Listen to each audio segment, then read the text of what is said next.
Ridiculous. And then we can go live again. Fumble though.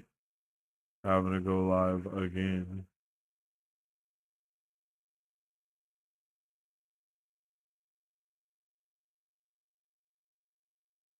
Boom.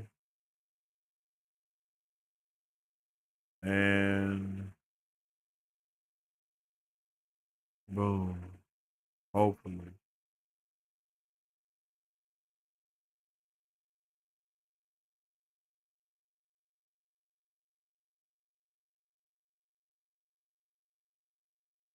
All right.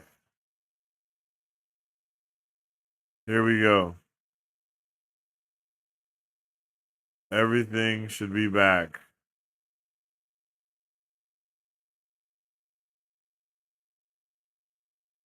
All right. Everything should be back, I hope. Because goddamn.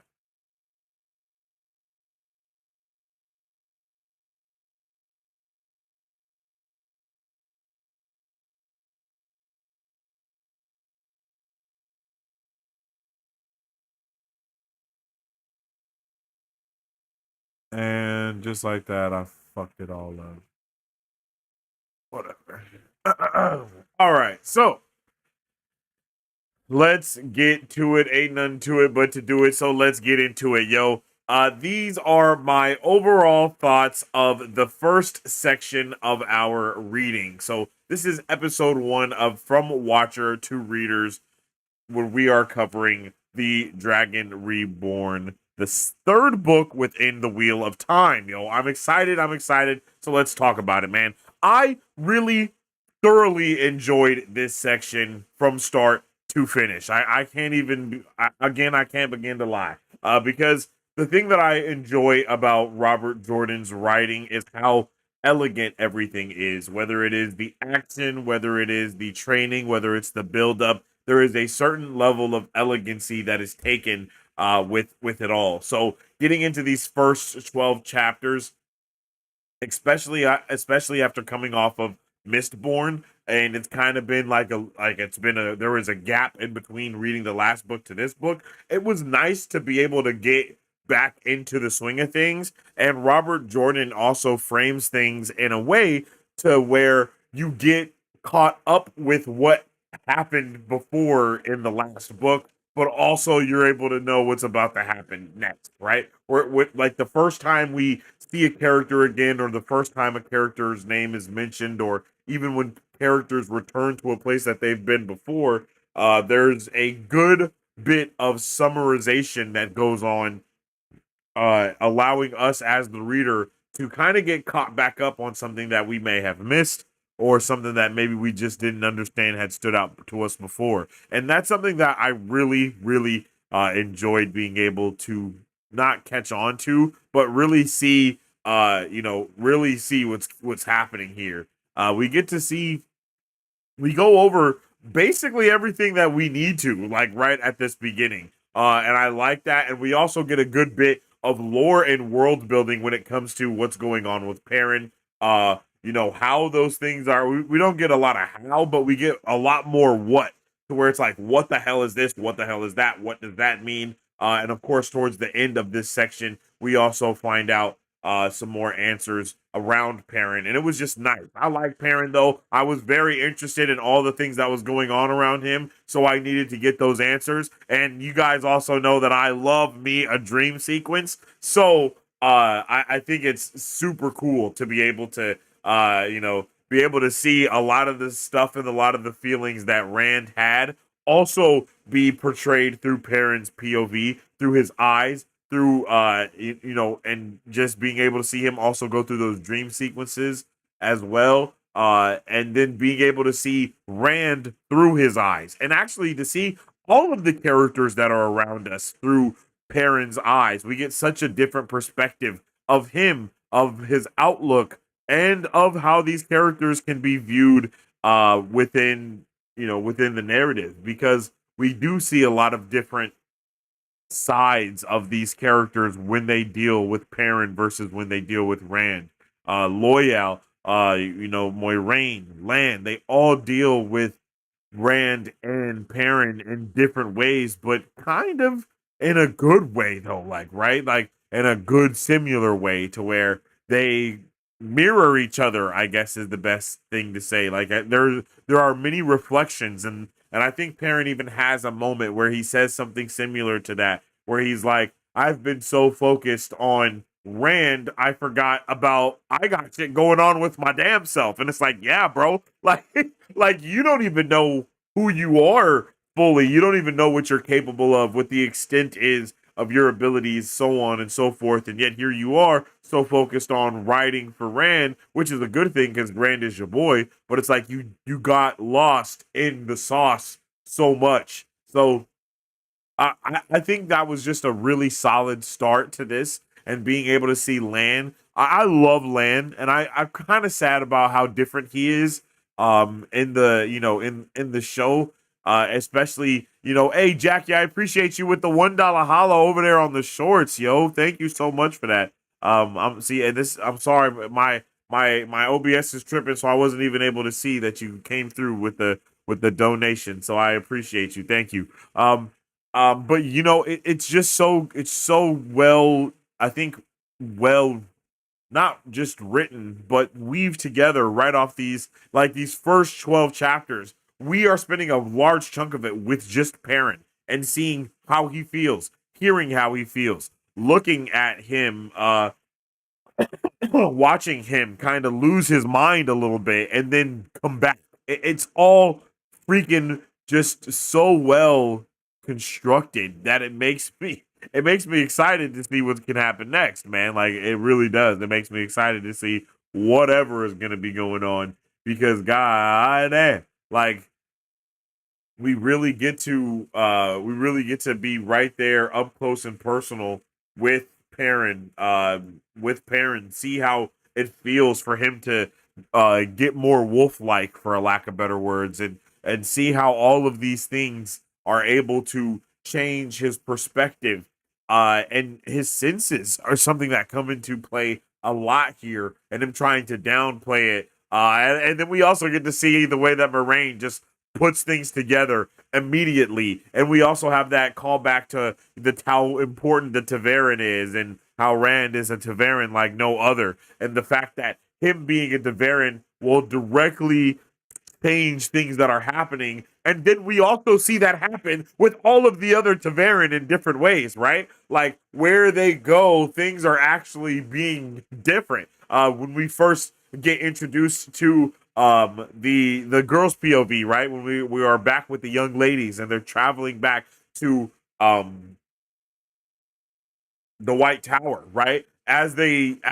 We get a rundown of all the things that they've been doing, and quite literally everywhere they've been going, all the things that have been happening to them it seems like it is directly connected to them being Taveran, and we see it happen with Perrin. I mean, it doesn't get too much more on the nose than him going to a place and finding someone that is exactly like him. Like that is just Taveran things going down, baby. And I love the way that we are able. I think you guys, Chatter, you're always telling me how the one has been made into like this its own narrative. It's been made into its own story, and the magic system and the universe, or whatever the case may be, is directly influenced from how this person that is the one reacts and what they do. So the connections, the lore, the world building, I really, really like it. And of course, we also get to see some more things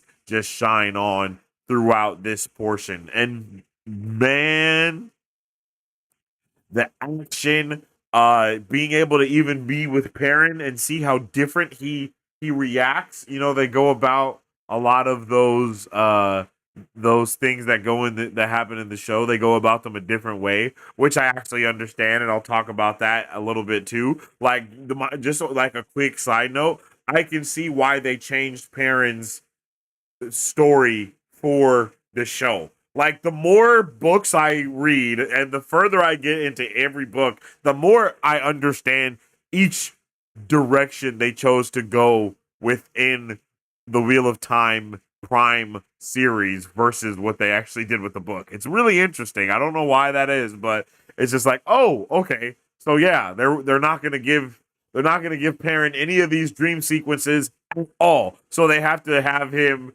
come about these different realizations in the show a completely different way. I get that. I get that. Do I like it? Not necessarily, but I understand for the sake of the narrative that they're trying to create. When you look at the big picture versus just zooming in, which I think is a good way to kind of compare and contrast those things. But uh, yeah, this reading was awesome. Min was dope. I love the relationship between Moiraine and Min. I'll get into all of these things a lot more as we continue on. But bruh, like there was a lot of and I love the new terms that we got introduced to from the wolf point of views. Like every ounce of lore and world building that was constructed through the wolves, I absolutely loved. Like that's what I will say there as well. Like I had a lovely time with them, bro. Like that, like wow, like yes, bro, yes. I liked it. I liked it. I had a good time. So I'm happy to talk about it, dive into it deeper, a little bit further, and ask some questions, highlight some certain things, unhighlight some others, and just full blown, you know, chop it a wampus. So let me know, chat. What are your overall thoughts for chapters 1 through 12 of the Wheel of Time, the Dragon Reborn? Bro, I had so many other titles in my head just now.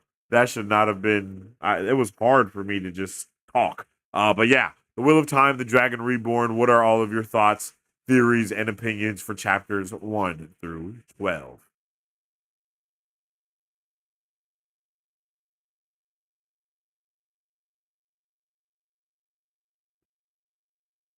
Uh, be careful about spoilers. Even just expectation spoilers. Yeah. I agree. Please watch for spoilers because I don't want them. Yo, I can't believe that chat just went left like that. I have no idea how that happened. Like I don't know who came from the other thing and who was actually ours.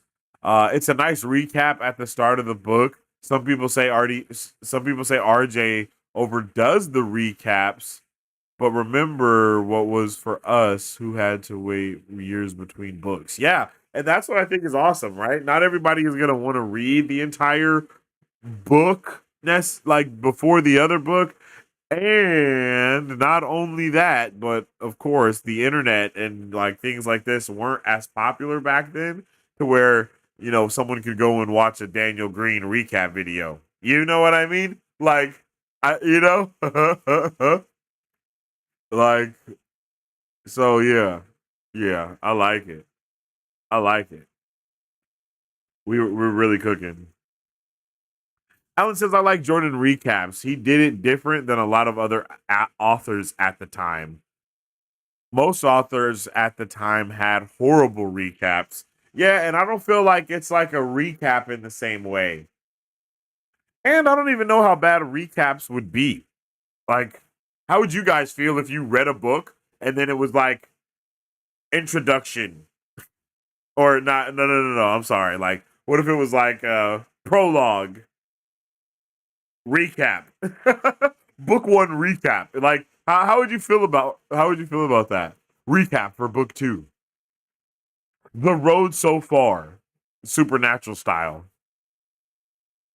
Parents' POVs are heavy on him being lost in thought. That's just terrible for TV, so they had to change something. That is super true, Marisu. I agree. I agree. They definitely had to agree. They definitely had to do that. Like shit had to get changed around. Like all of that is just him thinking, him staring off into the distance, people staring at him because he's staring off into the distance, him howling to the moon. like randomly as everyone else is just kind of just chilling. Like those are things that are definitely going to be hard to be able to explain narratively, and no one really wants to hear that much exposition, I think, or disposition. I always get those two confused with each other. But no one wants to like see that happen in a show. So I get why they had to kind of scar him at the beginning of his story, so everything that he does subsequently, changes things like drastically. The biggest reason I wanted to get through book three is that it really fleshes out the magic vocabulary so we can start having very interesting conversations and theories. I see that already, especially what they were doing with the like with the with the Wolf Brother lore and the Wolf Brother magic system, and how that is actually connected to the dream world realm, whatever you want to call it, rather than it being inherently just connected to the one power, which is the true source, right? It's like these things are, I can kind of see how the one power fuels everything else, but that does not necessarily mean that everything else is inherently the one power. You know what I mean? I don't know if that makes sense. I don't know. I don't know. I don't know. I don't know. I don't know.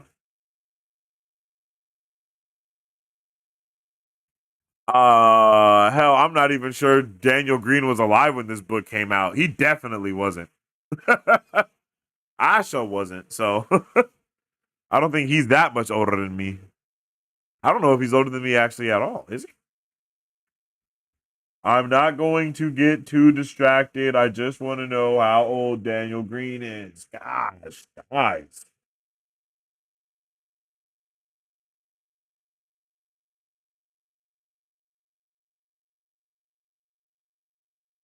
What? Okay. This just said 65 years old. That is not the Daniel Green I'm looking for. Bro's 30, yeah. So he is older than me.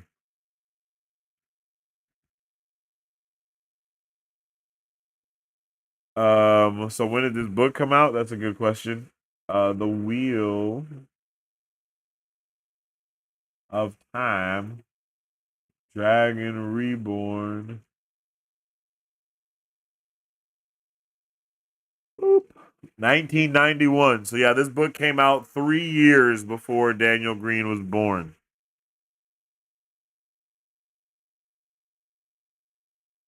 That would be terrible. No recap. No recap, Marisu. That wouldn't bother me. A lot of old recaps would just stick it in the first chapter in a way that was made and Butler dialogue. Yeah, that's I don't like I think I would rather have that in the book somewhere, like even as the blurb. You know what I mean? Like let the blurb be the recap. I think blurbs are recaps sometimes, aren't they?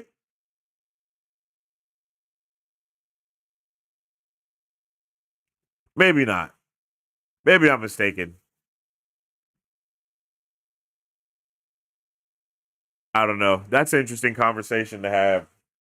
I need to have like a on writing and reading like thing, because I love having these type of conversations that aren't just about necessarily what we're doing for book club as well, right? Like I don't know if it's like it's not, like I like just having conversations about reading and what you guys prefer with reading and stuff like that. More conversations like that need to be had.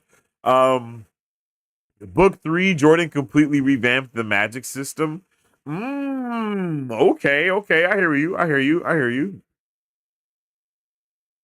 It was the first Wheel of Time book I read as an Xmas gift when it was newly released. Ooh, that's what's up, Akam. What's up with it, Akam? I don't know if I said what's up with it to you, Akam. My bad, brother. But how you doing, ACM? I hope you're having a good day. I appreciate you tuning in with us today, man. We're just getting into my overall thoughts of the book, and now we're probably about to be getting into the chapter by chapter review and discussion, of course, so we can really yip yap tippily tap. People would buy the hard books, and then a little later the paperbacks would come out. The first chapter preview of the next book, so people would buy it again. Good marketing. Oh, see, I want to do things like that, but with like comics or something, you know? Like, yo, here is my novel, right? But then go check out the comic because, bruh, it's kind of the same story, but you actually get the pictures for one. And then you also get to see other stuff going on. You know what I mean? Like there's also some other things that happen. So yeah.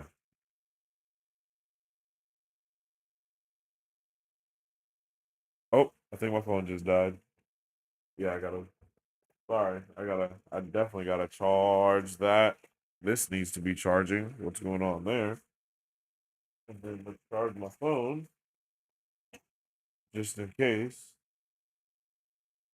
Because that's not supposed to die. Um, all right. So yeah, that is W marketing. I think a recap would be cool. Um, but speaking of recaps, we're about to get into our recap or just our discussion of chapter 1 through 12, of course, starting with chapter 1. So let's talk about it. We'll get into it. Ain't nothing to it but to do it, and we'll do it. But first, you know, we'll be right back.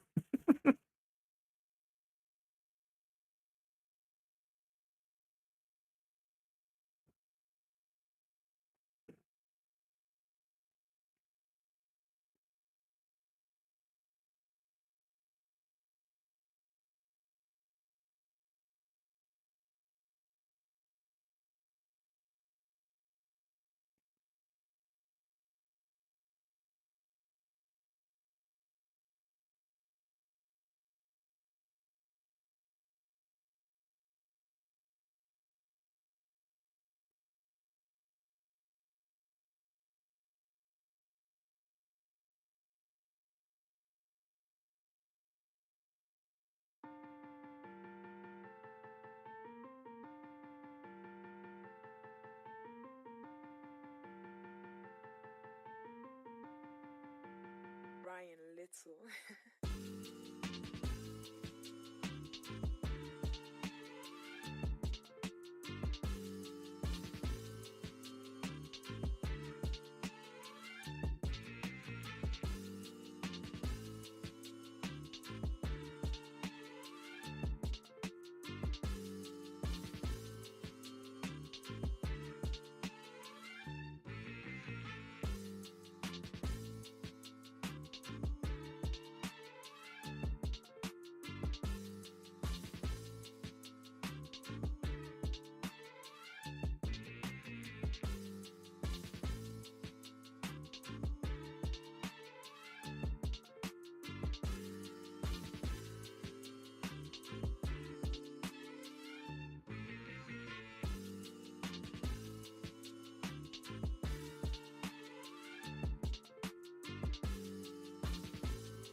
All right, chat.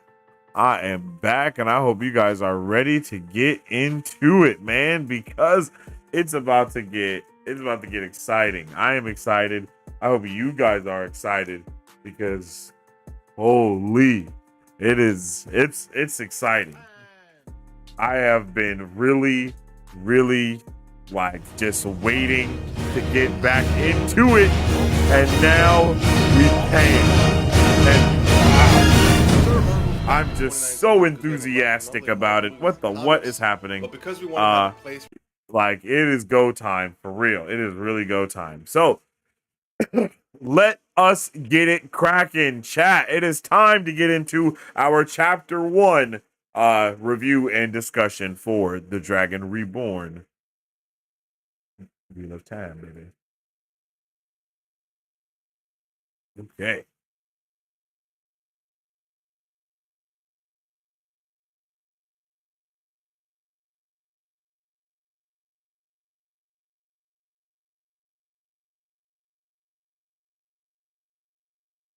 Starting with Chapter 1. Waiting. beautiful intro right here. The wheel of time turns, and ages come and pass, leaving memories that become legend. Legend fades to myth, Oh, and even myth is long forgotten when the age that gave it birth comes again. In one age, called the Third Age by some, an age yet to come, an age long past, a wind rose in the mountains of mist. The wind was not the beginning. There are neither beginnings nor endings to the turning of the wheel of time, but it was a beginning. Down long valleys the wind swept, valleys blue with morning mist hanging in the air, some forested with evergreens, some bare where grasses and wildflowers would soon spring up. It howled across half-buried ruins and broken monuments, all as forgotten as those who had built them. It moaned in the passes, weather-worn cuts between peaks capped with snow that never melted. Thick clouds clung to the mountain tops so that snow and white billows seemed one. In the lowlands, winter was going, or gone, yet here in the heights it held a while, quilting the mountainsides with broad white patches. Only evergreens clung to leaf or needle. All other branches stood bare, brown or grey against the rock, and not yet quickened ground. There was no sound but the crisp rush of wind over snow and stone. The land seemed to be waiting, waiting for something to burst. Sitting his horse just inside a thicket of leatherleaf and pine, Perrine Bara shivered and tugged his fur-lined cloak closer, as close as he could with a longbow in one hand and a great half-moon axe at his belt. It was a good axe of cold steel. Perrin had pumped the bellows the day Master Luhan had made it. The wind jerked at his cloak, pulling the hood back from his shaggy curls and cut through his coat. He wiggled his toes in his boots for warmth and shifted on his high-cantled saddle, but his mind was not really on the cold. Eyeing his 5 companions, he wondered if they too felt it. Not the waiting they had been sent there for, but something more. Stepper, his horse, shifted and tossed his head. He had named the dun stallion for his quick feet, but now Stepper seemed to feel his rider's irritation and impatience. "I am tired of all this waiting, all this sitting while Moraine holds us as tight as tongs. Burn the Aes Sedai. When will it end?" He sniffed the wind without thinking. The smell of horse predominated, and of men, and men's sweat. A rabbit had gone through those trees not long since, fear powering its run, but the fox on its trail had not killed there. He realized what he was doing, and stopped it. "You'd think I would get a stuffed nose with all this wind." He almost wished he did have one, and I wouldn't let Moraine do anything about it either. Yo, such a great way to just start this chapter. Great world, not world building, word painting, excuse me. Great word painting just right off the rip, allowing us to be able to get the understanding of the scene. That little short recap of how the wheel turns and ages come and pass, leaving memories that become legend. Just really, really just hitting everything home, letting us remember. There's a good amount of repetition. I don't think it's too much. I kind of more despise when things are just said once and then we're supposed to remember it forever, forever, forever, ever. But I like that Robert Jordan does every level of that. He does the first level of here are things that you need to remember, and he does I'm never going to tell you this again. Or the next time I do tell you this, I'm only going to tell you this one detail about the boots. If you ain't paying attention to the boots, then you ain't going to know who the character is. You know what I mean? Like this person loves to wear earrings. So you got to look out for the earrings, you know what I'm saying? Like I love small things like that. And there is a good amount of that here. I was immediately ecstatic when reading this as well. I wrote in the margins, my guy, because I was just really excited to see to see Perrin, and I really wanted to know what was going on with him. Again, there is beautiful word painting throughout it. Uh, I think he even mentions how Perrin's eyes glittered like burnished gold. Um, I know there just a lot of word painting, a lot of letting us know what's going on here. Okay, and then here we go. We also find out that the crows that are following them that we've been seeing basically. Perrin asks, "Does it have to report?" And then, yes, the answer is yes. Like the crows have the ravens, not crows, ravens. Excuse me. The ravens are watching him, and the ravens have to always check in with a half man. Usually, it's like what it says it has to report to a half man usually. In the borderlands, there was a bounty on ravens. No one there ever dared assume any raven was just a bird. Like, if Heartsbane saw what the raven saw, we would all have been dead before we reached the mountains. Heartsbane, Soulsbane, Heartfang, Lord of the Grave, Lord of the Twilight, everywhere Father of the Lies and the Dark One, all to avoid giving him his true name and drawing his attention. Like, bro,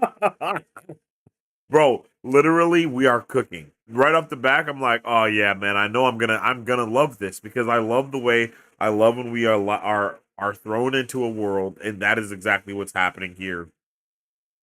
Like, if someone had just picked this book up and had never read book 1 or 2, would they be confused? Hell yeah. But is there enough information that they can just keep reading and maybe figure out what's going on? Also, hell yeah.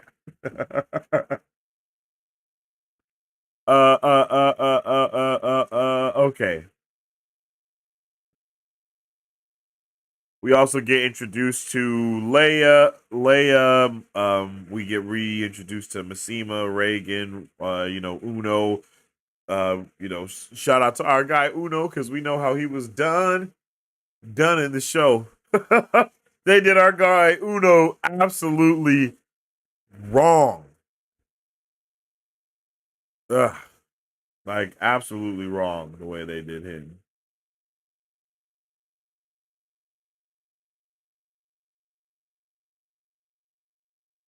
Like, damn. So Reagan, Leia. So we also find out that basically there's been a ton of people, well, not a ton, but there's been quite a few people coming through talking to Moiraine, giving her information about what's been going on around them, and just kind of setting up everything that's she needs, like just her just knowing everything that she needs to know, and then just kind of telling people what she wants to tell them as things go, and not necessarily telling them everything. Just like, hey, yeah, this is what you need. And it's like, yeah. Like, yeah. Like, yeah. Let's get that going.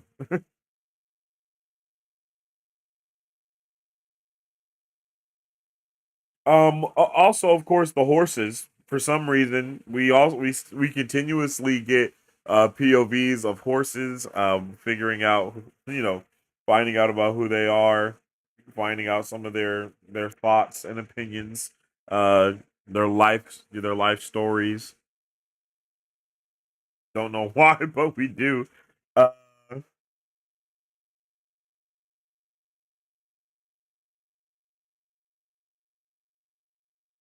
and then we end in such a badass way. In the first chapter in such a badass way. A burst of wind swirled into the bowl, making cloaks flap and rippling the banner out of to its full length. For a moment, the creature on it seemed to ride the wind. A four-legged serpent scaled in gold and scarlet, a golden maned like a lion, and its feet each tipped with 5 golden claws, a banner of legend, a banner most men would not know if they saw it, but would fear when they learned its name. Perrin waved a hand that took it all in as he led the way down into the bowl. Welcome to the camp. of the Dragon Reborn, Leia. Yo, I was hyped. Literally, my margin there is just badass because I was like so ready to be just taken into the world. Like it becomes an isekai for me because I'm transported into this world in a freaking amazing way, yo. Let me know how you guys felt about that first chapter, baby.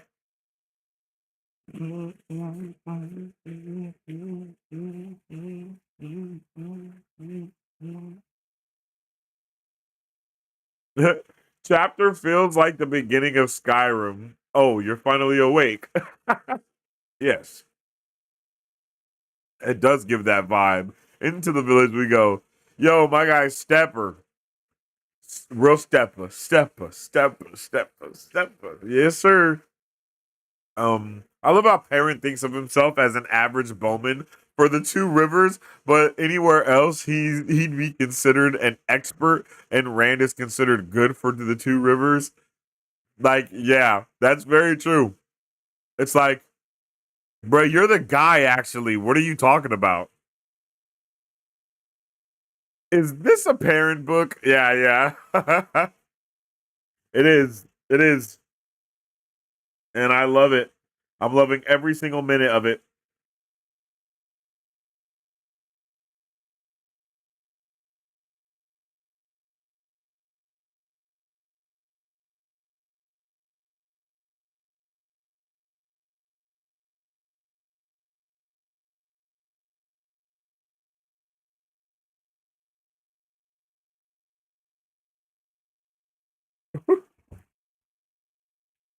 The way the Madral digests the information from the crow is probably quite disturbing. Oh, damn, good point. There is definitely enough here to put you into the world without having checked out the books. 11-year-old me was in by the end of book by the end of chapter 2. Yeah, yo, like I could believe that for sure. You started reading at 11? That seems very advanced to me. What? Is it? My son just turned 11 and he be reading. I don't know. He been reading.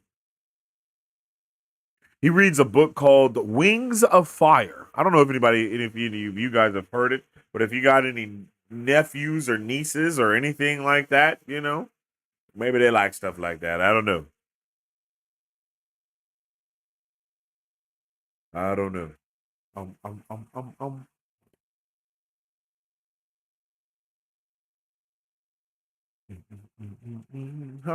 Okay. Yeah. Chapter 1 is a banger, bro. Really like it. Really like it. Um, did I miss something? No, I don't think so.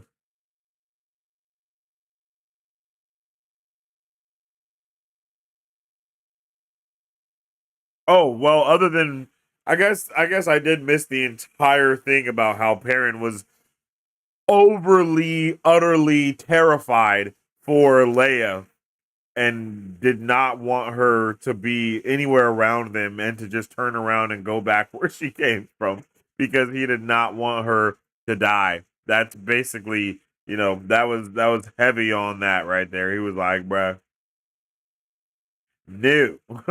You need to get up out of here now.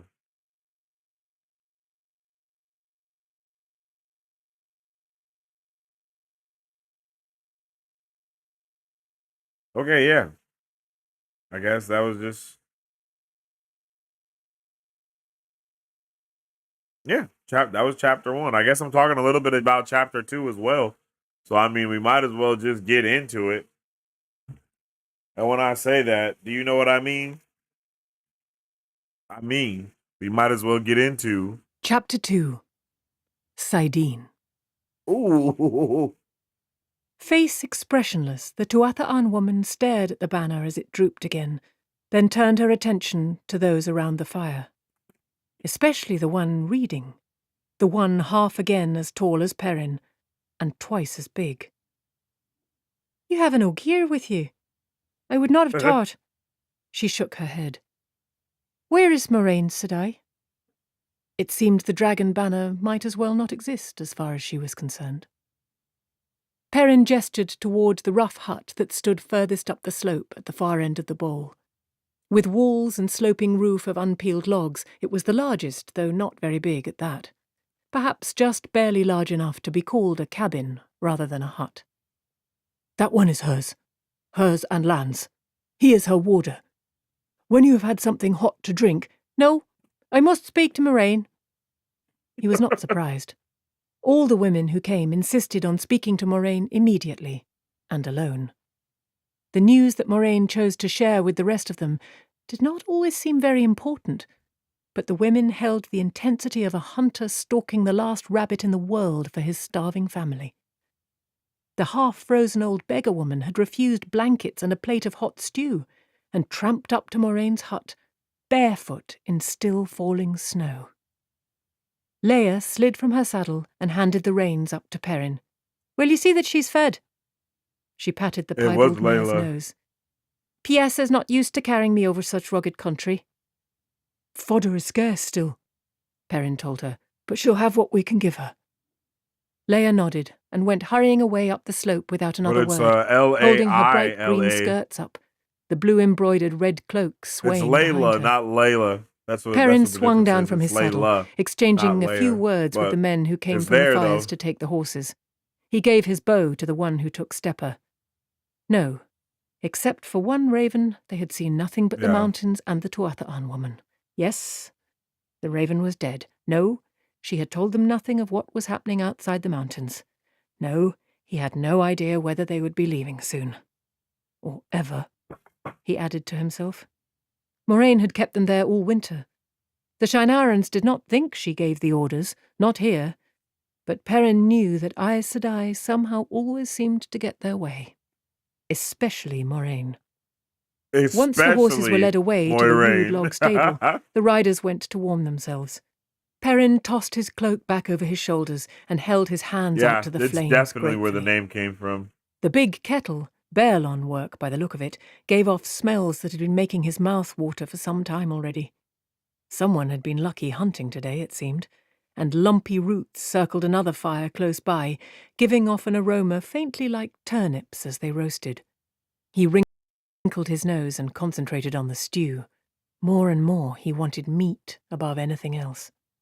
The woman in men's clothes was peering toward Leia, who was just disappearing into Moraine's hut. "What do you see, Min?" he asked. She came to stand beside him, her dark eyes troubled. He did not understand why she insisted on breeches instead of skirts. Perhaps it was because he knew her, but he could not see how anyone could look at her and see a too handsome youth instead of a pretty young woman. A "The too Tinker Woman is handsome going youth to is die," crazy. she said softly, eyeing the others near the fires. None was close enough to hear. He was still, thinking of Leia's gentle face. "Ah, light. Tinkers never harm anyone." He felt cold despite the warmth of the fire. "Burn me, I wish I'd never asked."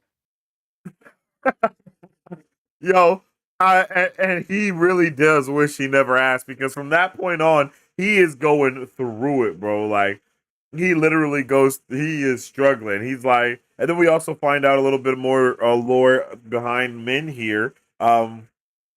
Basically that she always tries to warn people about the bad things that she's seen, even at 6 or 7, when she first realized that not everyone could see what she saw. But she wouldn't say more because her warnings usually just made matters worse, which is crazy. And we don't have like a time frame on that or anything. All we know is that that is what's happened. That's what happens.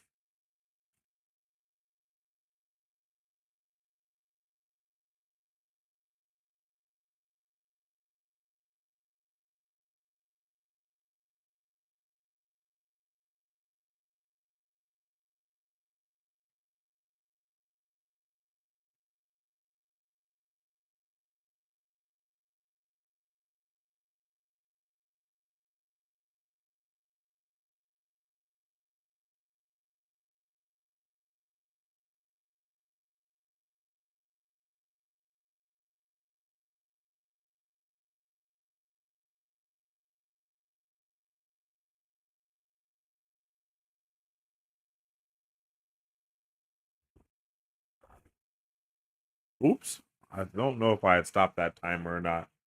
Um yeah, we get to see our good friend Loyal, and I was super happy to see him because Loyal is just always just being loyal, of course.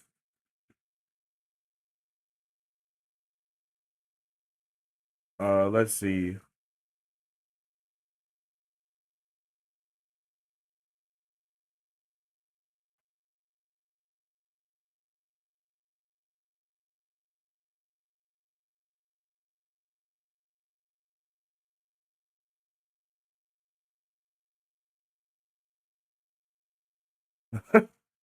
I love how I love how Loyal basically waits for a moment to put his 2 cents in.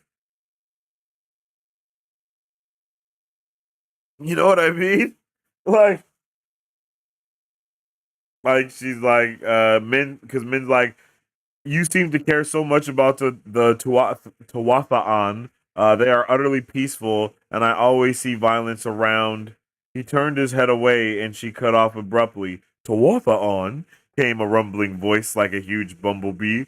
What about Tuathaan? The Ogier came to join them at the fire, marking his place in his book with a finger the size of a large sausage. A thin streamer of dark brown wool buttoned up to the neck and flared at the knee over turned down boot tops.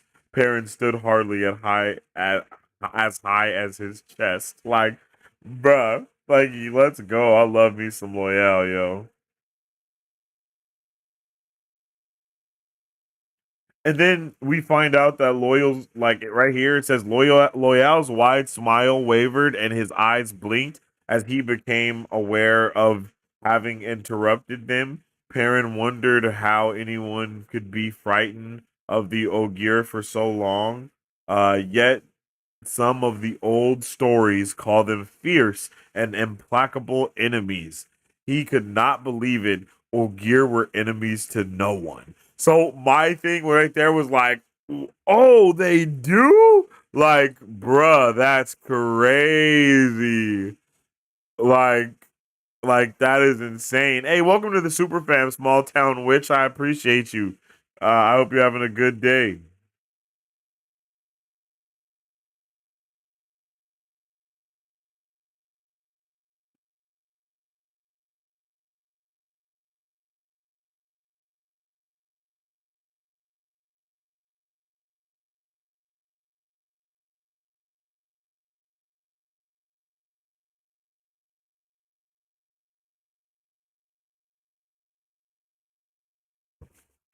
Okay.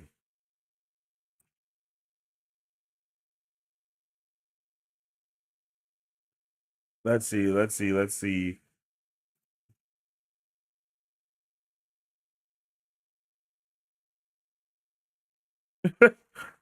love the way that Min goes off the whole time. Like Min is always going off. She's like, I was just trying to do my own thing, and then these Two Rivers farm boys, like, bruh, she was just going off. And then Loyal, of course, pulling back up with the Taverin. Loyal began. Perrin waved at him to stop. I love I love how everyone is always like, right, here he goes. You know, like they're like he's like Taverin, you know what I mean? Let's see. Perrin waved at him to stop, but the Ogier could seldom be slowed, much less stopped when one of his enthusiasms had him in its grasp. Yo, he was accounted extremely hasty by the Ogier way of looking at things. Loyal pushed his book into his pocket and went on, gesturing with his pipe. All of us, all of our lives, affect the lives of others. Each of us pull and tug at the different threads around us. Taviran are the same, only much more so. They tug at the entire pattern, for a time at least, forcing it to shape around them. The closer you are to them, the more you are affected personally. It's said that if you were in the same room as with Arthur Hawkwing, you could feel the pattern rearranging itself. I don't know how true that is, but I've read that it was. And how awesome is it that that later comes up in the future of the story, not too far in the future, but within the same portion, we see that very thing come to fruition. Like it just shows how everyone kind of all of these myths, all of these legends, all of these things in the past are actually something that connects to the wider future for real. Um. Oh. Uh. And then Min is like bloody Taverin all the time. Taverin tugging on one side, Aes Sedai meddling on the other. What chance does a woman have? Yo, I just really like Min's character. I really like her character here. Was her character was sacrificing this character development worth her just being friends with Matt? I don't think so. Um, let's see.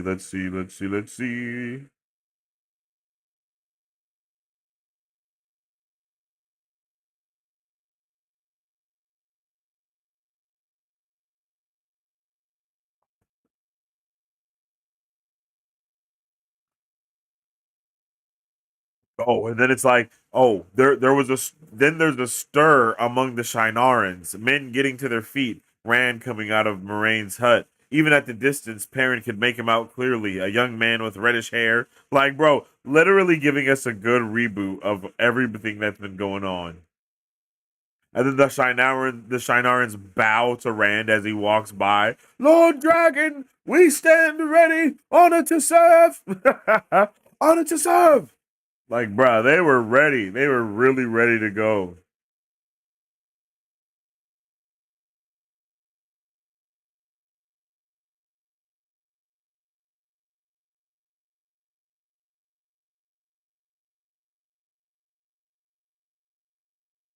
Uh,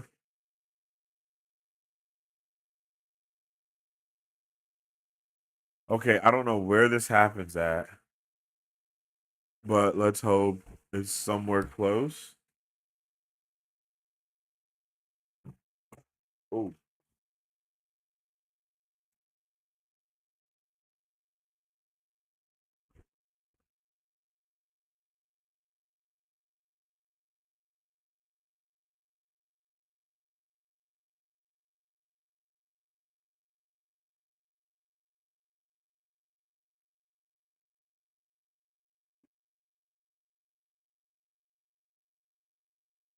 hmm.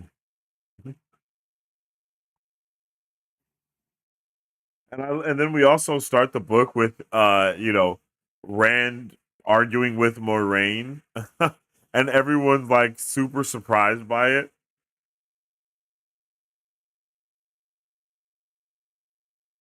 Like, it's crazy.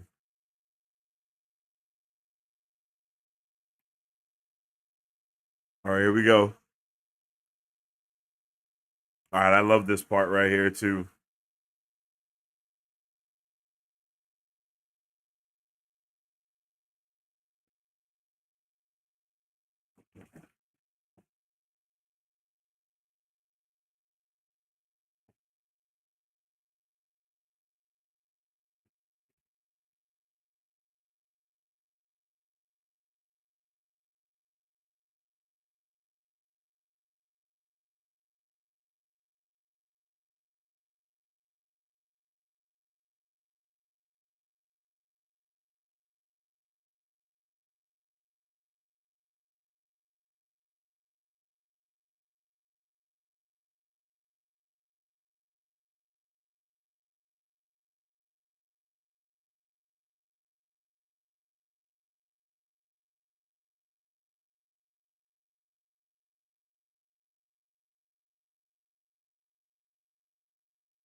Stretched away from the sun, sitting on the mountain tops. The wall where a crack in the grey rock wall lay, an opening hardly wider than his shoulders. Sorry. But their constant awe drove him off. He kept to himself now. Too much to himself, to Perrin's thinking. But he knew Rand was not headed I don't to remember his where I hut started now. it, so sorry about Perrin that. hurried on to where one side of the bowl-shaped valley suddenly became sheer cliff, 50 paces high, and smooth except for tough brush clinging tenaciously here and there. He knew exactly where a crack in the grey rock wall lay, an opening hardly wider than his shoulders. With only a ribbon of late afternoon light overhead, it was like walking down a tunnel. Bruh. 1/2 mile the crack ran, abruptly opening out into a narrow vale, less than a mile long, its floor covered with rocks and boulders, and even the steep slopes were thickly forested with tall leatherleaf and pine and fir. Long shadows stretched away from the sun sitting on the mountain tops. The The world building walls of is this just place were immaculate. unbroken save for the crack, and as steep as if a giant axe had buried itself in the mountains. It could be even more easily defended by a few than the bull, but it had neither stream nor spring. No one went there. Except Rand. After he argued with Moraine. Rand stood not far from the entrance, leaning against the rough trunk of a leatherleaf, staring at the palms of his hands. Perrin knew that on each there was a heron, branded into the flesh. Rand did not move when Perrin's boot scraped on stone. Suddenly Rand began to recite softly, never looking up from his hands. Twice and twice shall he be marked, twice to live and twice to Twice die. to die. Once the heron to set his path, twice the heron to name him true.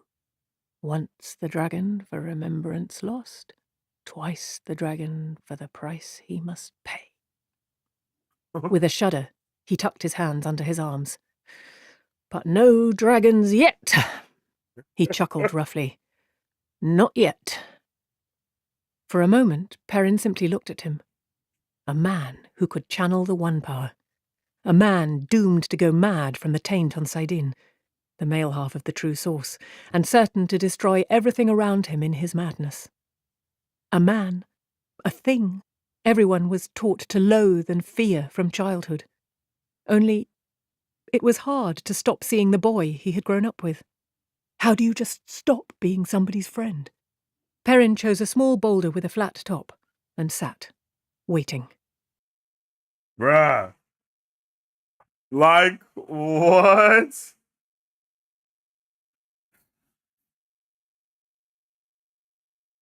Bruh, like, beautiful. I just love it. I just love it all. And then Rand, like right here, I was rolling at Rand because he was just going through it, bro. Like I was laughing because it's not funny, but it is funny because he was really just throwing himself for a loop. Like he was making himself literally go insane.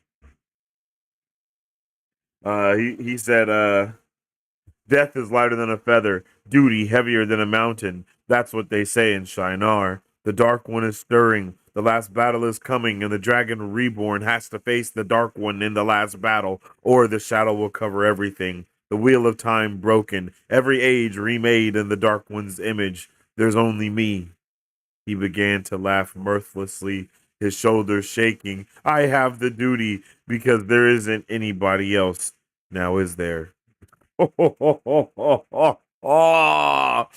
oh my god, bruh. Like, bro, like it's crazy seeing bruh really like go Anakin in front of our eyes like that. And then I love the way they also kind of say like something is pushing us or pulling us. You know what I mean? Balls I'm on. Like, woo, woo, woo. Rand is going absolutely insane at the start of this book, and it has me very weary since we haven't seen this. Oh, yeah, yeah, yeah, okay, okay, yeah. I forgot I said. Okay, that was a note that I wrote. I said Rand is going absolutely insane at the start of this book, and it has me weary since we haven't seen stuff like this yet in the show, like necessarily. So I guess that was me telling future me like this book might spoil something for you because I forgot I even wrote that. Shout out to past me for writing notes like this, bruh. The past me definitely be looking out for future me because I would have never said that right now. Like I would have never said that if that wasn't right there. Um.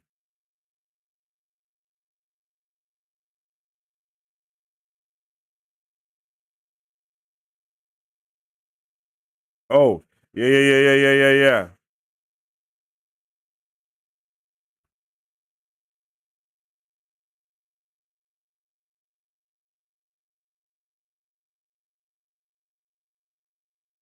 Yeah, no, no, no. We gonna chat. We gonna tap in with this whole part right here.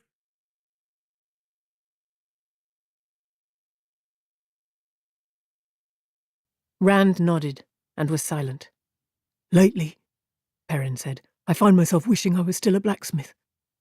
Do you wish you were still just a shepherd? Duty, Rand muttered. Death is lighter than a feather. Duty, Listen heavier to than a mountain. Rosamund Pike. Like, That's what oh, they say in Shinar. The Dark One is stirring, the last battle is coming. And the Dragon Reborn has to face the Dark One in the last battle, or the that shadow will delivery. cover everything. The wheel of time broken. Every age remade in the Dark One's image. There's only me. He began to laugh mirthlessly, his shoulders shaking. I have the duty because there isn't anybody else now, is there? Perrin shifted uneasily. The laughter had a raw edge that made his skin crawl. I understand you were arguing with Moraine again. The same thing. Rand drew a deep, ragged breath. Don't we always argue about the same thing? They're down there, on Almuth Plain, and the light alone knows where else. Hundreds of them. Thousands. They declared for the Dragon Reborn because I raised that banner. Because I let myself be called the Dragon. Because I could see no other choice. And they're dying. Fighting, searching, and praying for the man who is supposed to lead them. Dying! Damn. And I sit here safe in the mountains all winter. I owe them something. You think I like it? Perrin swung his head in irritation. You take Tarabonners will be on top of them like a duck on a beetle. Perrin almost laughed himself in confusion. If you agree with her, why in the light do you argue all the time? Because I have to do something, or I'll burst like a rotted melon. Do what? If you listen to what she says... Rand gave him no chance to say they would sit there forever. I feel as if Moraine is putting me through my paces like a fancy tyrant stallion doing his steps. Do you ever feel that? Perrin scrubbed a hand through his shaggy hair. Whatever is pushing us, or pulling us, I know who the enemy is, Rand. Baalzamon, Rand said softly. An ancient name for the Dark One. In the Trolloc tongue, it meant heart of the dark. And I must face him, Perrin. His eyes closed in a grimace, half smile, half pain. Light help me. Half the time, I want it to happen now, to be over and done with, and the other half... How many times can I manage to... Light, it pulls at me so. What if I can't? What if I... The ground trembled. Rand? Perrin said worriedly. Rand shivered. Despite the chill, there was sweat on his face. His eyes were still shut tight. Oh, Light, he groaned. It pulls so. Suddenly, the ground heaved beneath Perrin, and the valley echoed with a vast rumble. It seemed as if the ground was jerked out from under his feet. He fell, or the earth leaped up to meet him. The valley shook as though a vast hand had reached down from the sky to wrench it out of the land. He clung to the ground while it tried to bounce him like a ball. Pebbles in front of his eyes leaped and tumbled, and dust rose in waves. Rand! His bellow was lost in the growling. Bruh! Oh my god. Rand stood, with his head thrown back, his eyes still shut tight. He did not seem to feel the thrashing of the ground that had him now at one angle, now at another. His balance never shifted, no matter how he was tossed. Perrin could not be certain, being shaken as he was, but he thought Rand wore a sad smile. The trees flailed about, and the leatherleaf suddenly cracked in two, the greater part of its trunk crashing down not 3 paces from Rand. He noticed it no more than he noticed any of the rest. Perrin struggled to fill his lungs. Rand! For the love of the light, Rand! Stop it! As abruptly as it had begun, it was done. A weakened branch cracked off a stunted oak with a loud snap. Perrin got to his feet slowly, coughing. Dust hung in the air, sparkling motes in the rays of the setting sun. Rand was staring at nothing now, chest heaving as if he had run 10 miles. This had never happened before, nor anything remotely like it. Bruh, come on. Rand is turning up. He's literally losing. He's literally going crazy in front of our eyes, yo. And it's awesome. Like, it's awesome.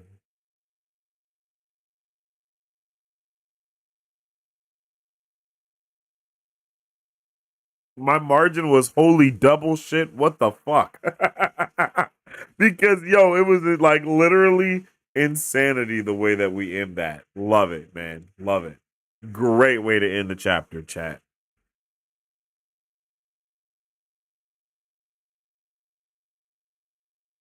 Like, definitely a great way to end the chapter.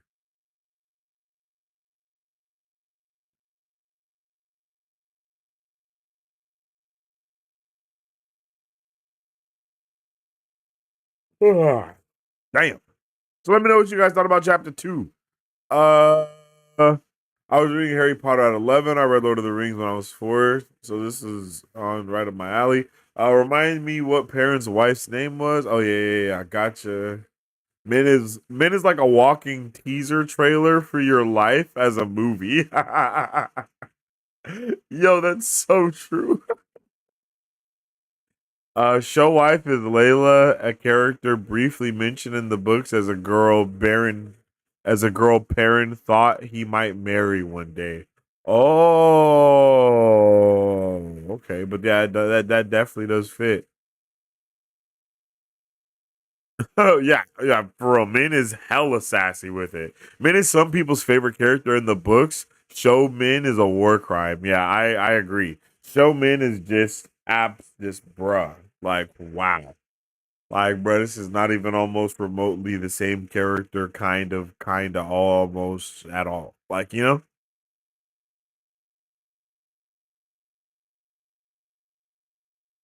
like what have we done here?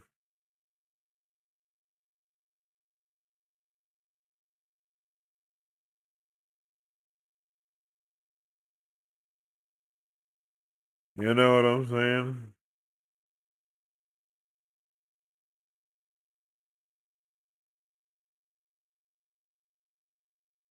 All right.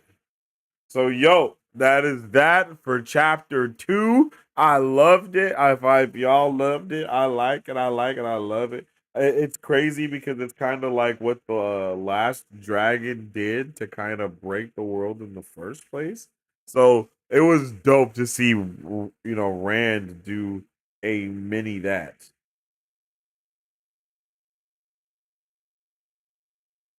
Like him have his own mini like breakout burst or whatever you want to call it. Like that's pretty nifty. Pretty nifty indeed, if I do say so myself.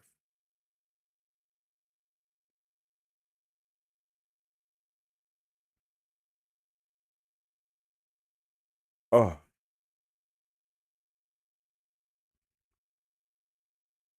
hello. Yeah. Rand's just stressed. I was like that in college. Ha! One thing the books do that I love is Rand always seems sane from his own point of view. Then you get other people's opinion of him. Yeah, that's a very good point. And the thing that I like is that we also get that though with Perrin in this, right? Like later on, I think in chapter 4 is where you really see it shine. And I think chapter 4 or 5 is one of are like my favorite chapters, if I'm not mistaken. Just because it was just awesome to get all that stuff there was.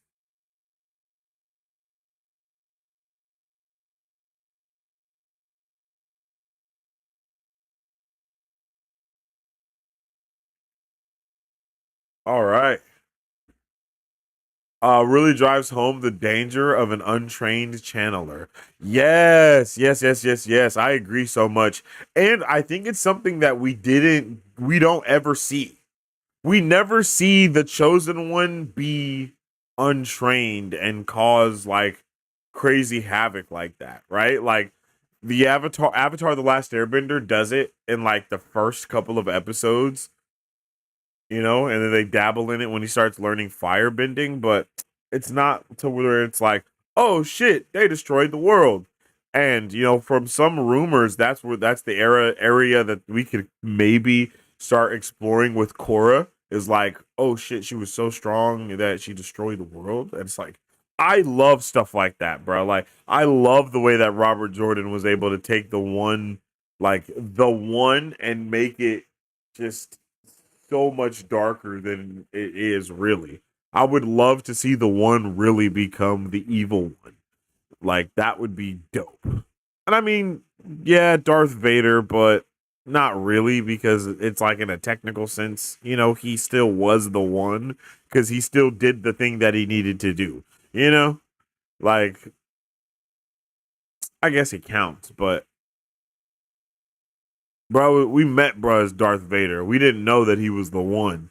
We found that out after we knew he was evil. You know what I'm saying? Like, I want to see that progression. I want to see the one become evil, and like then all of a sudden, now all of our quote unquote side characters are now the main characters trying to stop who was our previous main character. That's now the freaking villain. Like that would be so dope, bro. Yo, yeah, I'm gonna have to do that because that sounds awesome. Like, just a quick side note. Imagine Avatar the Last Airbender, but halfway through, Aang actually does go like evil for whatever reason. And then Zuko is now on Team Avatar, but they're all trying to take down Aang instead. Oh, buddy. Oh, yeah. Oh, yeah. Write that down. Write that down. That sounds freaking awesome. We get hijinks in Harry Potter. He accidentally makes his aunt float away, but it's not terrifying. Yeah, that's very true. That's true. Yeah, I see what you're saying for sure. See, I want like, nah, bro. Like, bro is evil now. Like, bro, the dark side of the force is literally, bro. Yeah, I got you. I'm there. I'm gonna write it. I'll write it tonight. All right. So yeah, I think that's safe to say that we can start scooting right along to Chapter 3 News from the Plain. Darkness shrouded part of the crack, for in one place the tremors had collapsed a part of the wall against the other side, high up. He stared up at the blackness warily before hurrying underneath, but the slab of stone seemed to be solidly wedged in place. The itch had returned to the back of his head, stronger than before. No, burn me, no! It went away.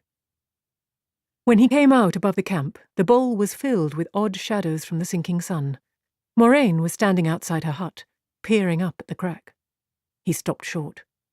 She was a slender, dark-haired woman, no taller than his shoulder, and pretty, with the ageless quality of all Aes Sedai who had worked with the One Power for a time. He could not put any age at all to her, with her face too smooth for many years and her dark eyes too wise for youth. Her dress of deep blue silk was disarrayed and dusty, and wisps stuck out in her usually well-ordered hair. A smudge of dust lay across her face. He dropped his eyes. She knew about him, she and Lan alone of those in the camp, and he did not like the knowing in her face when she looked into his eyes. Yellow eyes. Some day, perhaps, he could bring himself to ask her what she knew. An Aes Sedai must know more of it than he did. But this was not the time. There never seemed to be a time. He didn't mean... It was an accident. An accident, she said in a flat voice, then shook her head and vanished back inside the hut.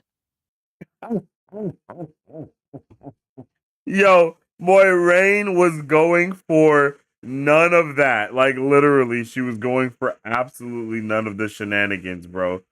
Like she cared not what anybody was doing, what anybody was saying, bro. Like she was like, bro, what you're tripping? Like you're tripping, bro. What? We're getting up out of here. This chapter was pretty, quick, fast, and in a hurry. And the thing that I said too was this book feels so different. Like it feels so different from the other books at the same time. Like while we do get a lot of recaps for book 1 and 2, this whole POV, this whole area that we explore just feels so unique within itself. And I freaking love that. Like it feels so unique, but so familiar at the same time. Um,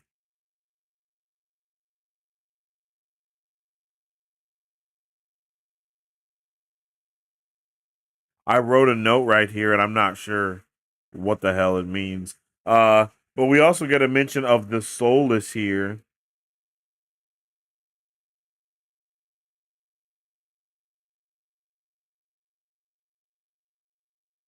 Yeah, we get a mention of the soulless.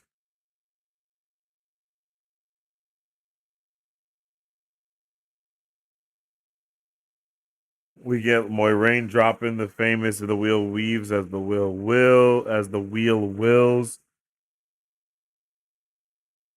We find out about the news that that Leia brought. Hunters have appeared on the plain. White cloaks have 5,000 men in Plymouth or in Almouth, excuse me. And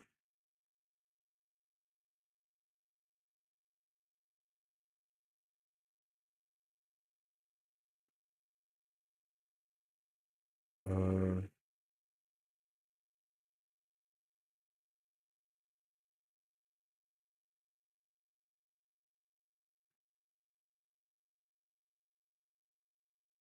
yeah, it says three young men have died in villages Mistress Leia's wagons passed near, each in circumstance where no one who should have been able to come close to being unseen. But that is how it happened.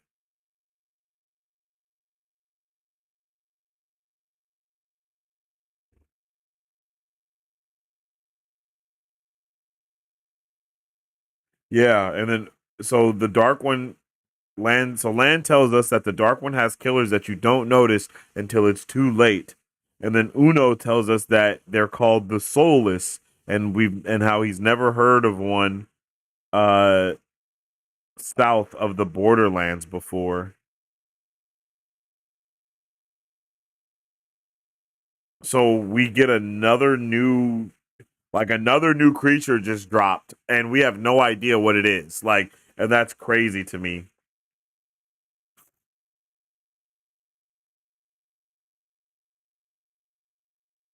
Yeah, that was absolutely crazy to me. But I think that was basically chapter 3 there. Chapter 3 was kind of short. I don't know if anything too significant really was going down other than the things that I was just mentioning. Yeah, chapter 3 was short as hell. It was a couple pages. I mean, it wasn't short as hell because there's definitely shorter chapters. I think chapter 12, chapter 7 and chapter 12 are both really really short as hell, but this one was short as to nothing too big happened. If I missed anything, definitely let me know. The soulless is a vocabulary word for later. Okay, Marisu. I love Moiraine coming out of the hut after the earthquake. Like, damn it, that was mildly annoying. Yeah. Very mom raising an eyebrow energy. It was an accident. An accident. Like, bruh. I love it. I love that. That's so dope.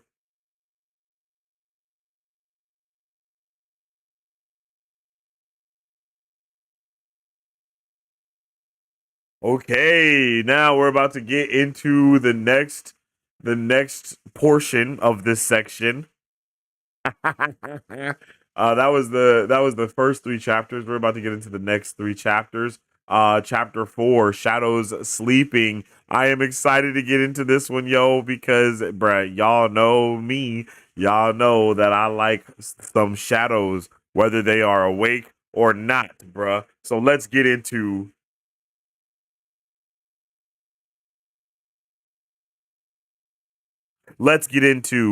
Chapter 4. Shadows Sleeping.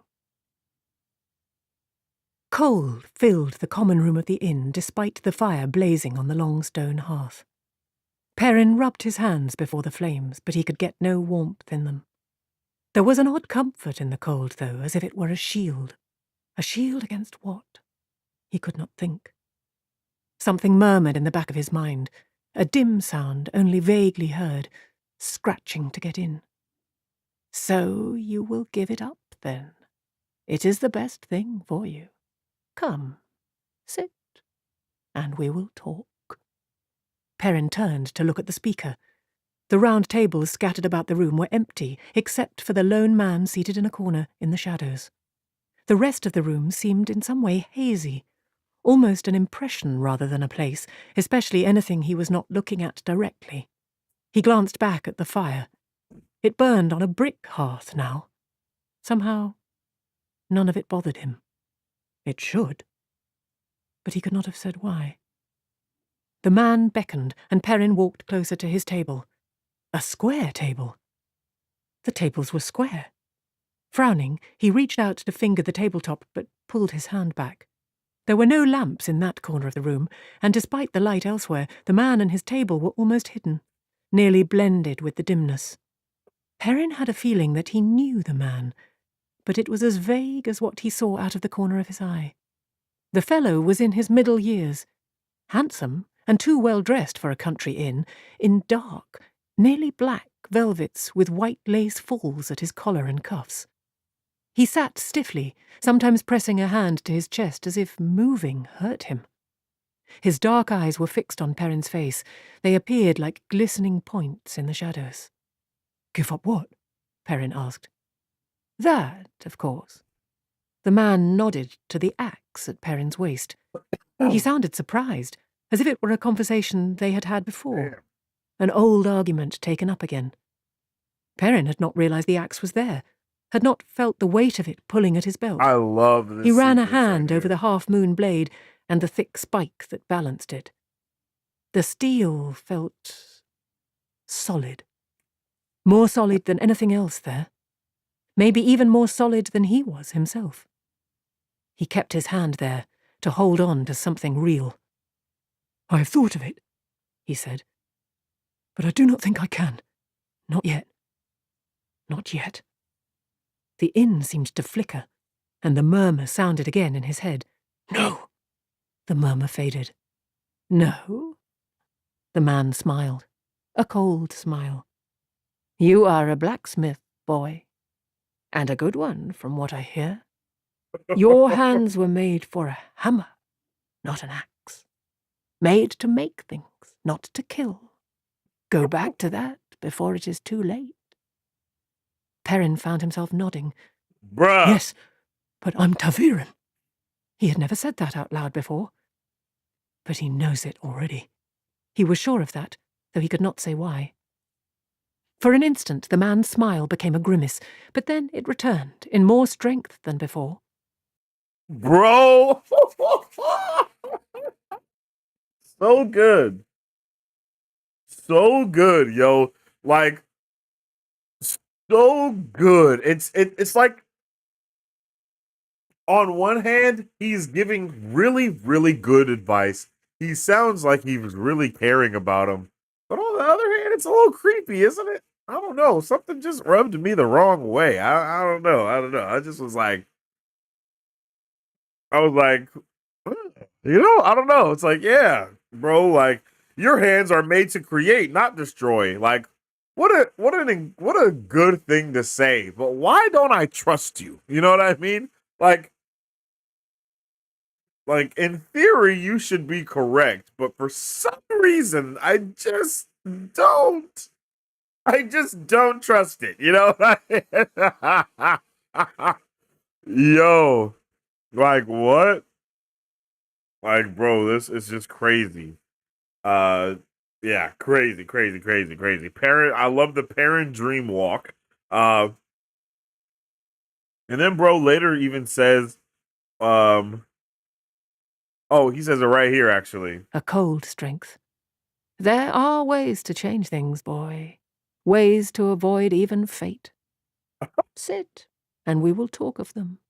The shadows appeared to shift and thicken, to reach out. Perrin took a step back, keeping well in the light. I don't think so. At least have a drink with me to years past and years to come. Here, you will see things more clearly after. Bruh, no, no. As soon as you start, no, no, no, no, no. What do you mean I'll see things more clearly right now? Who are you, Satan? Like, bruh, get out of here. Get out of here.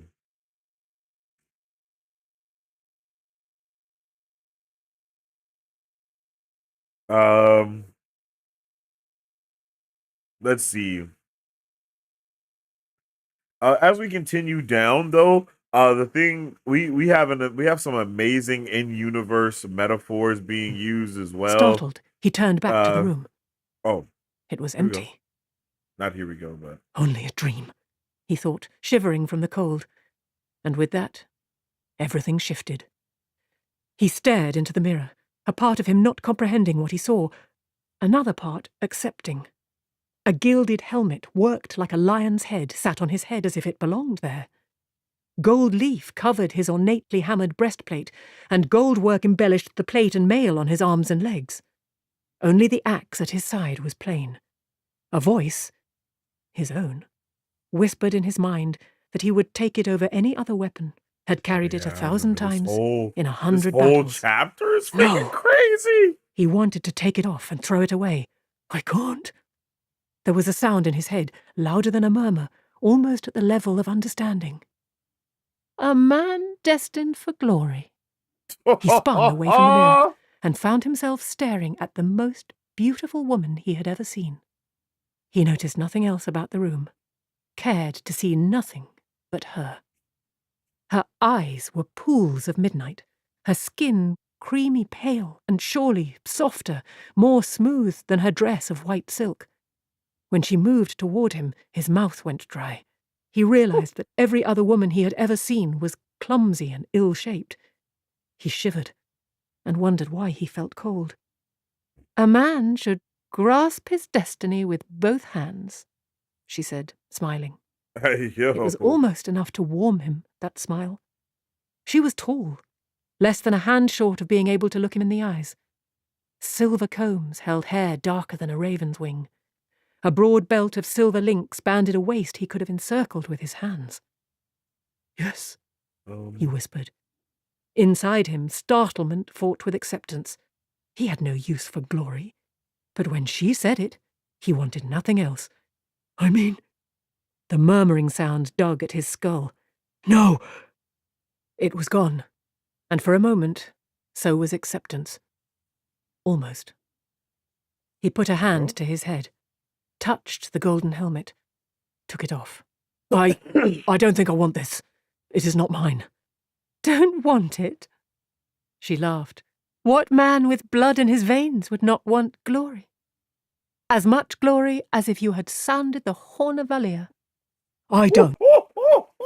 Bruh, the way they tempt them, the way they're tempting, it's like, yo, okay. And at this point, I was like, so everyone is forsaken. That's around everyone that he sees in a dream is a forsaken. Got it. Like, because, see, like, what the hell? Why is everything going, like, absolutely negative, like, in the worst way possible? Don't, he said, though a piece of him shouted that he lied. The horn of Valia. The horn rang out and the wild charge began. Death rode at his shoulder, and yet she waited ahead, too. His lover died all the heroes of legend. I am no hero.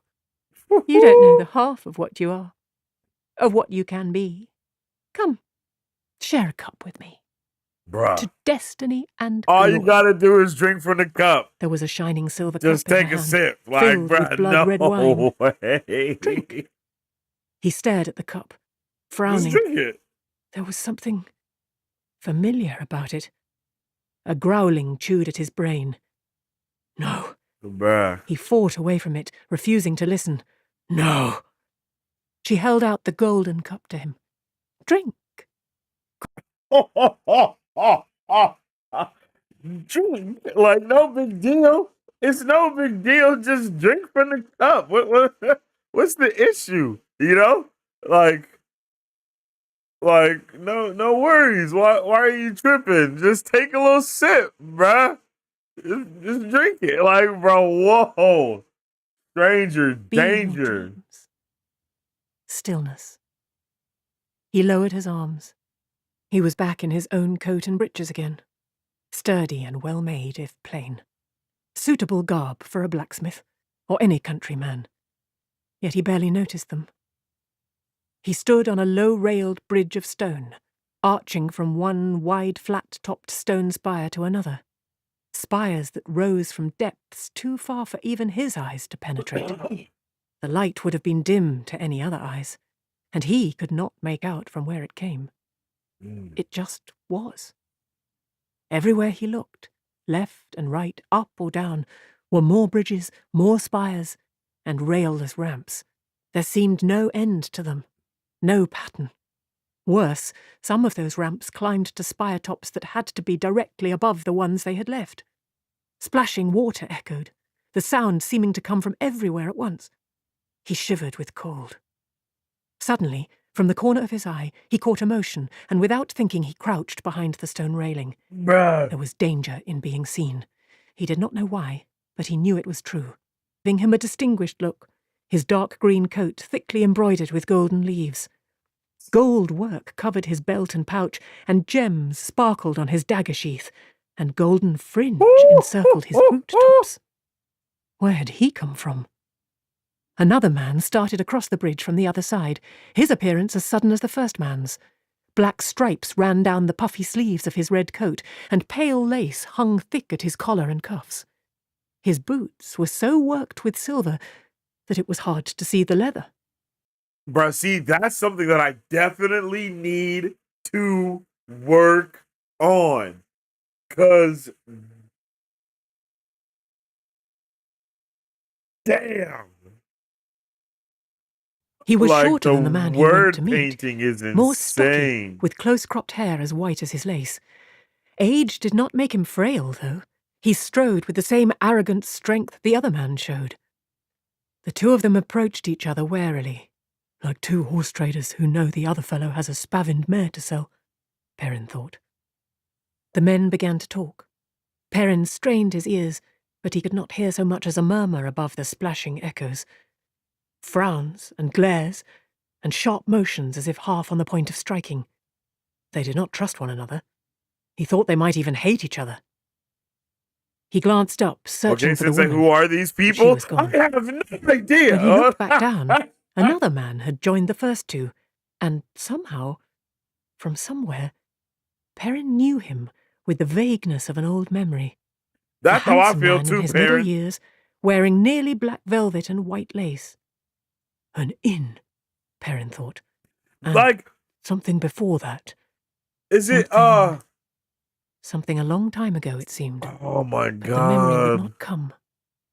The first it two men stood side by side Bruh now, from made uncomfortable allies by the presence of the newcomer. He shouted at them and shook his fist while they shifted uneasily, refusing to meet Okay. his glares. I think If the I two think hated I each know. other, they Hold feared on. him more. His eyes. I like this part. Hold Perrin on. thought. What is strange about his eyes? The tall, dark man began to argue back, slowly at first, then with increasing fervour. The white-haired man joined in, and suddenly their temporary alliance broke. All three shouted at once, each at both of the others in turn. Abruptly, the man in dark velvet threw his arms wide, as if demanding an end to it, and an expanding ball of fire enveloped them, hid them, spreading out and out. Perrin threw his arms around his head and dropped behind the stone railing, huddling there as wind buffeted him and tore at his clothes. A wind as hot as fire. A wind that was fire. Even with his eyes shut, he could see it, flame billowing across everything, flame blowing through everything. The fiery gale roared through him, too. He could feel it, burning, tugging, trying to consume him and scatter the ashes. He yelled, trying to hang on to himself, knowing it was not enough. And between one heartbeat and the next, the wind was gone. There was no... Between one heartbeat and the next, the wind was gone, baby. That is just, I love it, yo. I freaking love it. I freaking love it. I freaking love it. I freaking deacon love it, bro. Because holy, they are absolutely cooking. Like, absolutely cooking. All right, so all right, hold on. We're almost done. We're almost done here. And if he understood nothing of it, he stood. The next, utter stillness. The echoes of falling water were the only sound. Slowly, Perrin sat up, examining himself. His clothes were unsinged and whole. His exposed skin unburned. A shaggy grey wolf stood looking at him. No! He scrambled to his feet and ran. This is a dream, a nightmare. I want to wake up. If he understood nothing of it, he still knew it for a dream. For once, knowing changed nothing. Huge columns of polished redstone surrounded the open space where he stood beneath a domed ceiling 50 paces or more above his head. He and another man as big could not have encircled one of those columns with their arms. The floor was paved with great slabs of pale grey stone, hard yet worn by countless generations of feet. And centred beneath the dome was the reason why all those feet had come to this chamber. A sword, hanging hilt down in the air, apparently without support, seemingly where anyone could reach out and take it. It revolved slowly, as if some breath of air caught it. Yet it was not really a sword. It seemed made of glass, or perhaps crystal, blade and hilt and crossguard catching such light as there was and shattering it into 1,000 glitters and flashes. He walked toward it and put out his hand as he had done each time before. He clearly remembered doing it. The hilt hung there in front of his face, within easy reach. A foot from the shining sword, his hand splayed out against empty air as if it had touched stone. As he had known it would. He pushed harder, but he might as well have been shoving against a wall. The sword turned and sparkled, a foot away and as far out of reach as if on the other side of an ocean. Calendar. He was not certain whether the whisper came inside his head or out. It seemed to echo round the columns, as soft as the wind, everywhere at once, insistent. Calendar. Who wields me, wields destiny.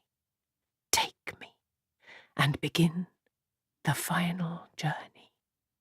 He took a step back, suddenly frightened. That whisper had never come before. 4 times before he had had this dream. He could remember that even now. 4 nights, one after the other, and this was the first time anything had changed in it. The Twisted Ones come. It was a different whisper, from a source he knew, and he jumped as if a murdral had touched him. A wolf stood there among the columns, a mountain wolf, almost waist-high and shaggy white and grey. It stared at him intently with eyes as yellow as his own. The Twisted Ones come. No, Perrin rasped. No, I will not let you in. I will not. He clawed his way awake and sat up in his hut, shaking with fear and cold and anger. I will not, he whispered hoarsely. The Twisted Ones come. The thought was clear in his head, but the thought was not his own. Bruh. The Twisted Ones come, brother. Oh my God. Bro, I love that chapter so much. I can't lie. Like, the dream sequences are absolutely fantastic. Absolutely fantastic. And of course, this is book three, so he's like, yo, we're throwing you straight into it right off the back. Just get ready. And I freaking love that. This chapter right here is just, and the next chapter is another banger. Like I appreciate these chapters so much. Like that, I'm not gonna lie, that's why we're kind of focusing on them so heavy, because I really do love these first chapters, and then we can kind of because these chapters are crazy, bro. I love me some Perrin, yo. My guy Perrin is just, bro. He's insane with it. He's insane with it. I love it. I love it. I love it. I love it. Chapter four was a banger. So what does the scene with the sword remind you of? This. Yo. Um.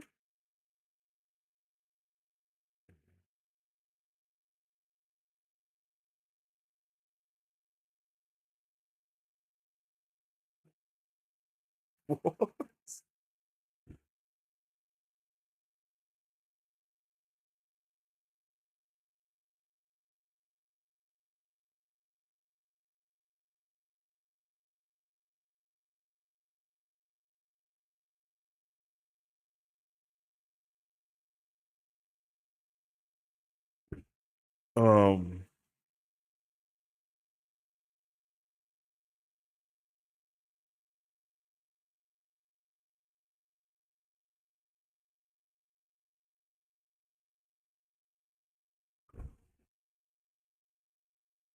I don't, bruh. No pattern. That's a shame. I love that guy. What? What are you talking about? Drink. This is seriously creepy. Creepy for real, Yahtzee. Like it is just like yo, like God, like whoa, like dang.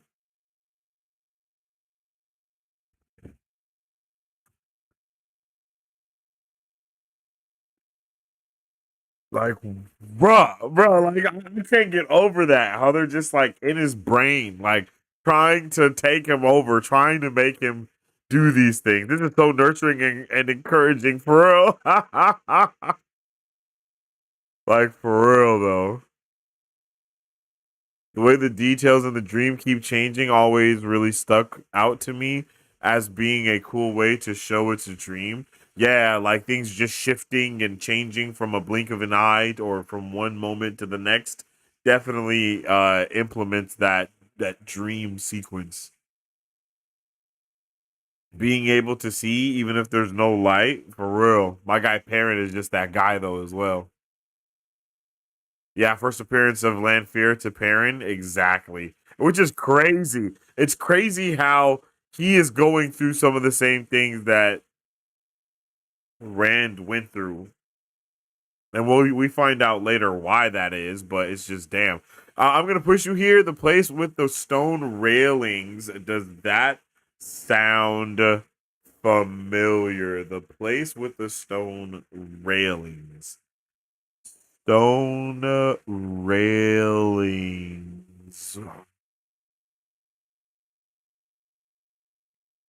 See, I don't know. I don't think the stone railings are sticking in my head.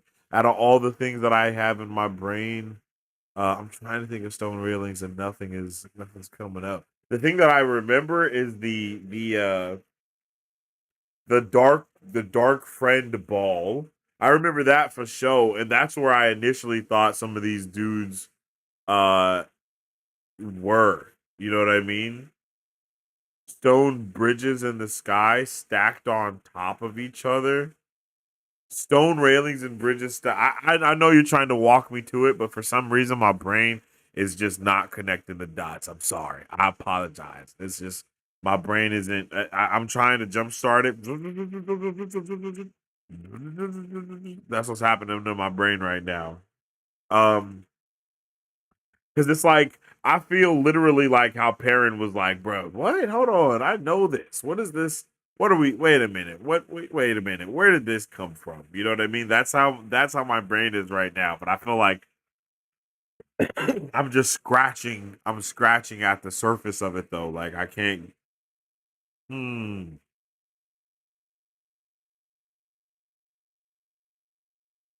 The giant bridges in the sky. Like I don't know.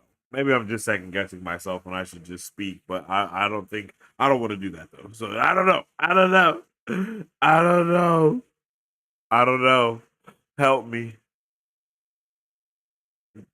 Help me jump start my brain.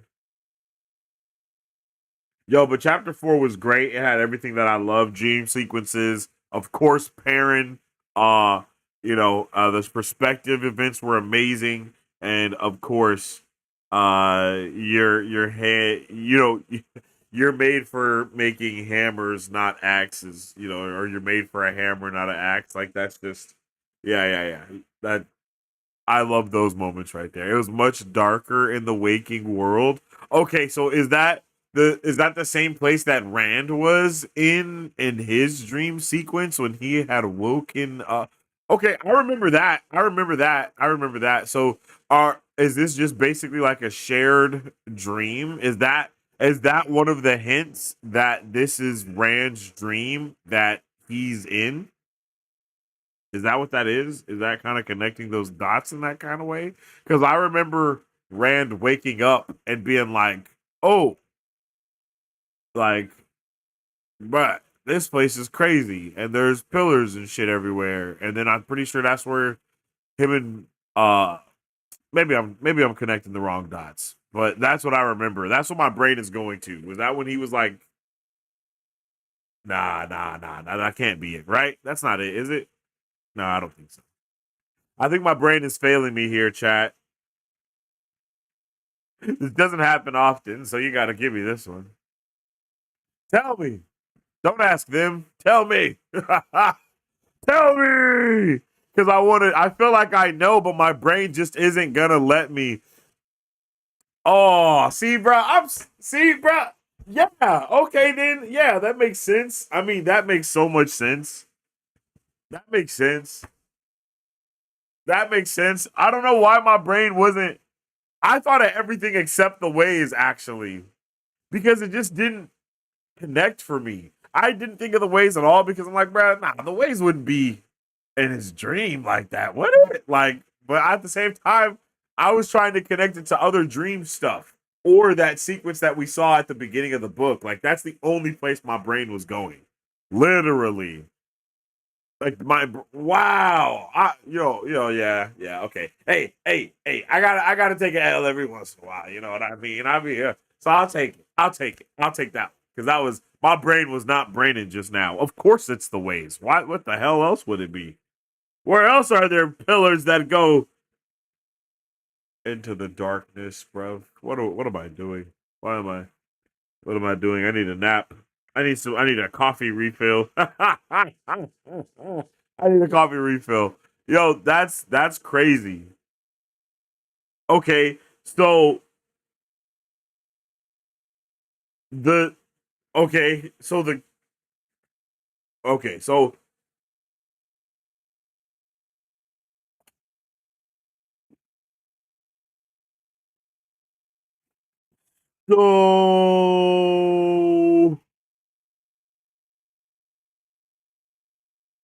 Calandra is in the this place is somewhere in the ways, yo? Is that what? Son? That's pretty crazy. I'm not gonna lie. I'm not gonna lie. Or is it just that the dream is showing it in that manner?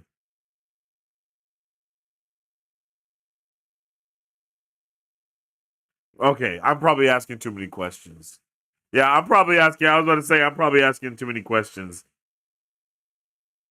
But yeah, chapter 4 was freaking fantastic. Chapter 5 is a freaking banger though. The place with the columns has no bridges. Kind of seems like two locations. And that's where my brain was like, I don't know.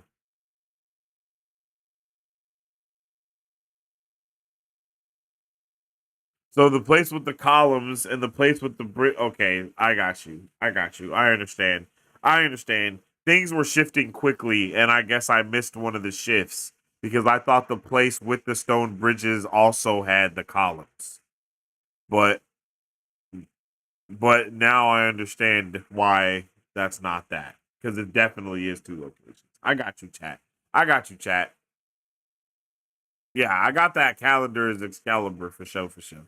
And it also reminded me of I have the. You know what I mean? Like He-Man. Like that's the vibe that I got from it.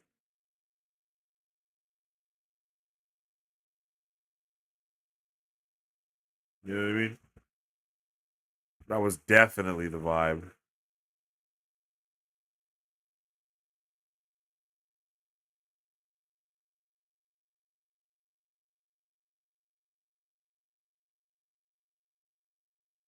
Mm.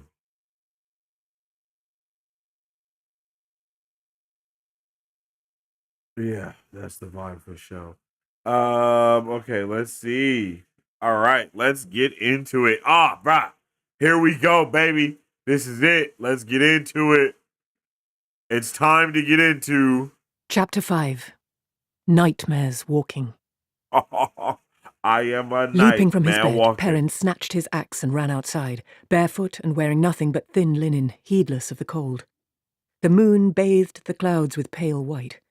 More than enough light for his eyes, more than enough to see the shapes slipping through the trees from all sides, shapes almost as big as Loyal, but with faces distorted by muzzles and beaks, half-human heads wearing horns and feathered crests, stealthy forms, stalking on hooves or paws as often as booted feet. He opened his mouth to shout warning, and suddenly the door of Moraine's hut burst open, and Lan dashed out, sword in hand, and shouting, "Trollocs! Wake for your lives! Trollocs!" Shouts answered him as men began to tumble from their huts, garbed for sleep, which for most meant not at all, but with swords ready. With a bestial roar, the Trollocs rushed forward to be met with steel and cries of "Shana!" and "The Dragon Reborn!" Lan was fully clothed. Perrin would have bet the warder had not slept, and he flung himself among the Trollocs as if his wool were armour. He seemed to dance from one to another, man and sword flowing like water or wind, and where the warder danced, Trollocs screamed and died. Moraine was out in the night as well, dancing her own dance among the Trollocs. Her only apparent weapon was a switch, but where she slashed a Trolloc, a line of flame grew on its flesh. Her free hand threw fiery balls summoned from thin air, and Trollocs howled as flames consumed them, thrashing on the ground. An entire tree burst into flame from root to crown, then another and another. Trollocs shrieked at the sudden light, but they did not stop swinging their spiked axes and swords curved like scythes. Abruptly, Perrin saw Leia step hesitantly out of Moraine's cabin, halfway around the bowl from him, and all thought of anything else left him. The Tuatha'an woman pressed her back against the log wall, a hand to her throat. The light from the burning trees showed him the pain and horror, the loathing on her face as she watched the carnage. "Hide!" Perrin shouted at her. "Get back inside and hide!" The swelling roar of fighting and dying swallowed his words. He ran toward her. "Hide, Leia! For the love of the light, hide!" A Trolloc loomed up over him, a cruelly hooked beak where its mouth and nose should have been. Black mail and spikes covered it from shoulder to knees, and it moved on hawk's talons as it swung one of those strangely curved swords. Bro, it smelled of sweat and dirt and blood. Perrin crouched under the slash, shouting wordlessly as he struck out with his axe. He knew he should have been afraid, I hope we get some but more urgency types of suppressed Trollocs. fear. All that mattered was that he had bro. to reach Leia, had to get her to safety, and the Trolloc was in the way. The Trolloc fell, roaring and so kicking. many different species. Perrin did not know where he had hit it, or if it were dying or merely hurt. He leaped over it, where it lay thrashing, and ran scrambling up the slope. Burning trees cast lurid shadows across the small valley. A flickering shadow beside Moraine's hut suddenly resolved into a Trolloc, goat-snouted and horned. Gripping a wildly spiked axe with both hands, it seemed on the point of rushing down into the fray, when its eyes fell on Leia. "No!" Perrin shouted. "Light, no!" Rocks skittered away under his bare feet. He did not feel the bruises. The Trolloc's axe rose. "Leia!" At the last instant, the Trolloc spun, axe flashing toward Perrin. He threw himself down, yelling as steel scored his back. Desperately, he flung out a hand, caught a goat hoof, and pulled with all his strength. The Trolloc's feet came out from under it, and it fell with a crash. But as it slid down the slope, it seized Perrin in hands big enough to make two of his, pulling him along to roll over and over. The stink of it filled his nostrils, goat stench and sour man sweat. Massive arms snaked around his chest, squeezing the air out. His ribs creaked on the point of breaking. The Trollocs' axe was gone in the fall, but blunt goat teeth sank into Perrin's shoulder, powerful jaws chewing. He groaned as pain jolted down his left arm. His lungs laboured for breath, and blackness crept in on the edges of his vision. But dimly, he was aware that his other arm was free, that somehow he had held onto his own axe. He held it, short on the handle like a hammer, with the spike foremost. With a roar that took the last of his air, he drove the spike into the Trolloc's temple. Soundlessly, it convulsed, limbs flinging wide, hurling him away. By instinct alone, his hand tightened on the axe, ripping it loose as the Trolloc slid further down the slope, still twitching. For a moment, Perrin lay there, fighting for breath. The gash across his back burned, and he felt the wetness of blood. His shoulder protested as he pushed himself up. Leia? She was still there, huddled in front of the hut, not more than 10 paces upslope, and watching him with such a look on her face that he could barely meet her eyes. Don't pity me, he growled at her. Don't you... The Madral's leap from the roof of the hut seemed to take too long, and its dead black cloak hung during the slow fall as if the halfman was standing on the ground already. Its eyeless gaze was fixed on Perrin. It smelled like death. Cold seeped through Perrin's arms and legs as the Murdral stared at him. Held his axe His like chest a felt hammer. like a lump of ice. Leia, he whispered. It was all he could do not to run. Leia, please hide. Please. The half-man started toward him, slowly, confident that fear held him in a snare. It moved like a snake, unlimbering a sword so black only the burning trees made it visible. Cut one leg off the tripod, it said softly, and all fall down. Its voice sounded like dry, rotted leather crumbling. Suddenly, Leia moved, throwing herself forward, attempting to wrap her arms around the Murdral's legs. It gave an almost casual backward swing of its dark sword, never even looking around, and she crumpled. Tears started in the corners of Perrin's eyes. I should have helped her, saved her. I should have done something.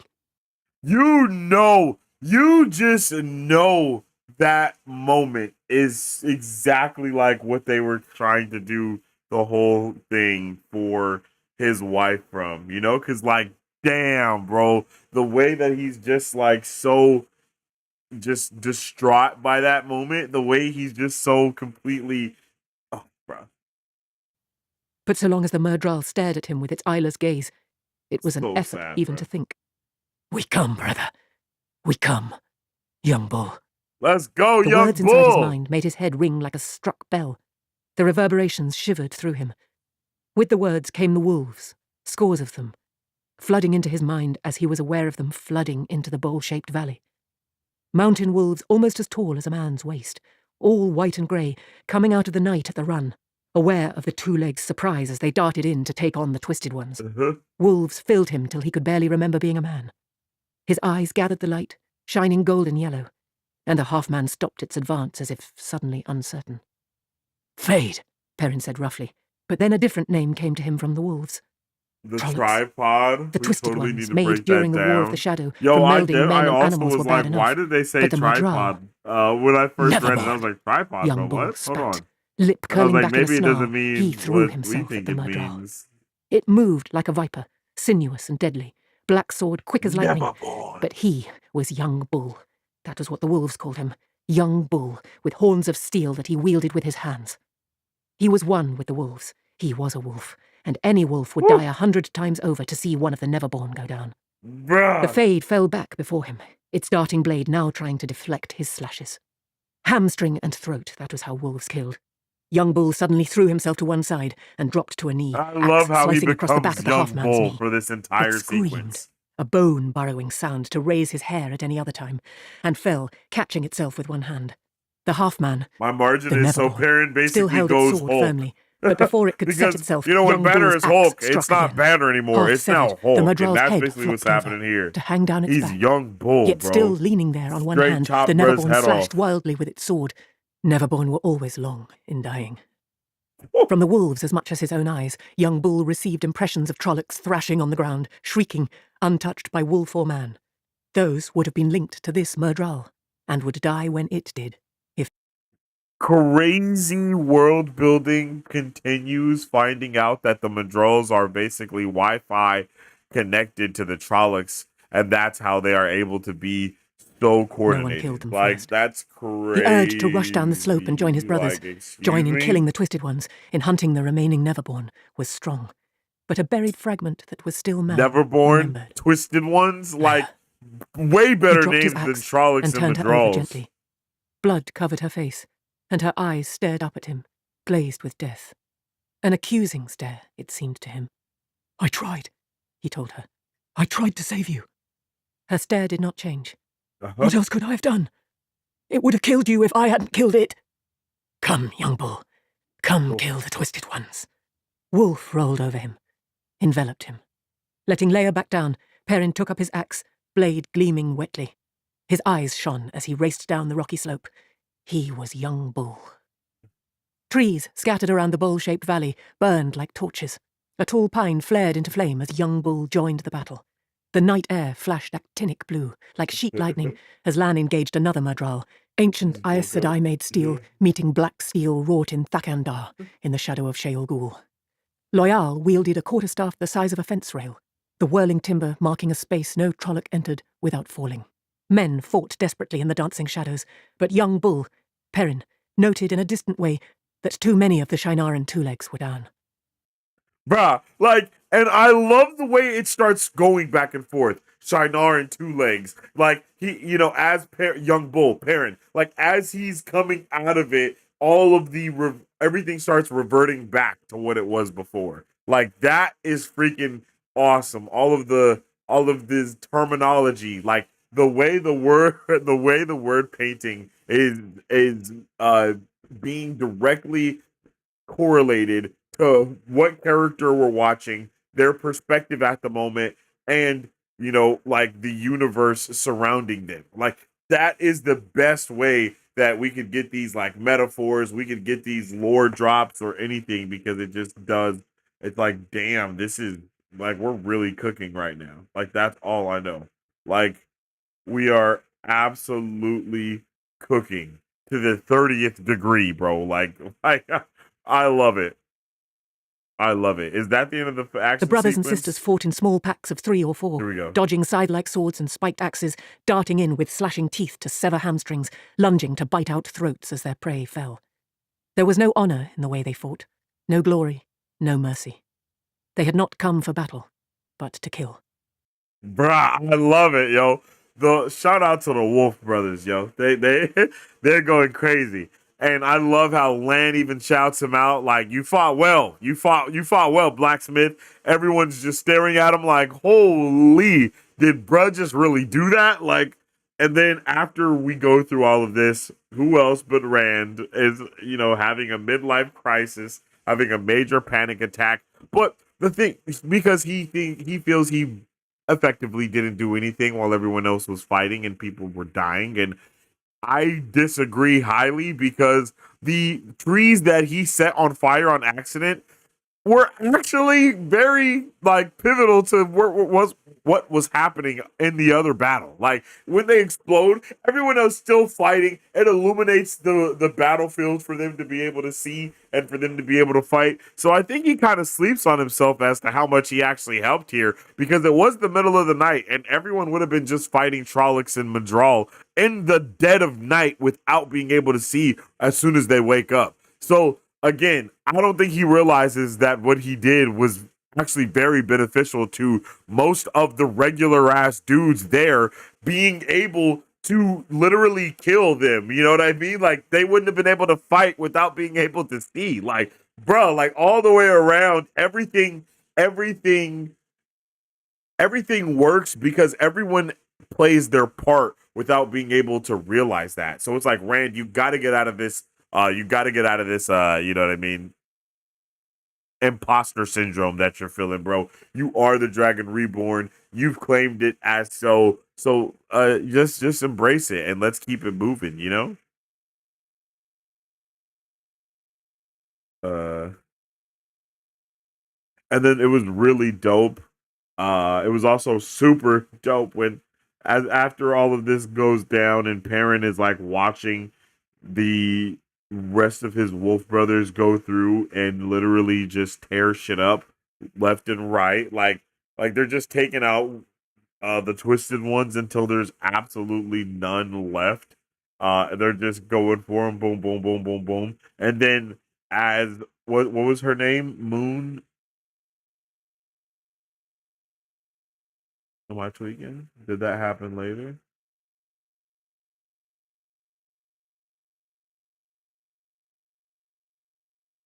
No, like that happens right here, right?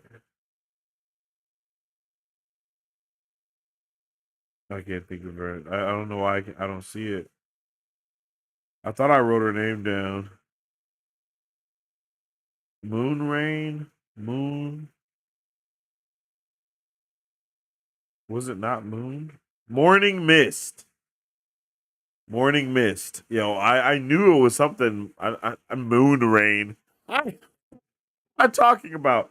Morning Mist. I love the way that he sees through Morning Mist and how she like climbs out of all of the other one. Like, bro, crazy, crazy. Like, young Bull snarls as his first brother died, its death pain lancing him. Yet the others closed in, and more brothers and sisters died. But snapping jaws dragged the Neverborn down. It fought back with its own teeth now, ripping out throats, slashing with its fingers that sliced skin and flesh like the hard claws of the two legs.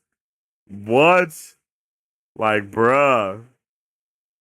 A lone sister heaved herself out of the twitching pile and staggered to one side. Morning mist raised her head and howled to the cloud hidden moon, mourning her dead. Young Bull threw back his head and howled with her, mourned with her. Like, oh,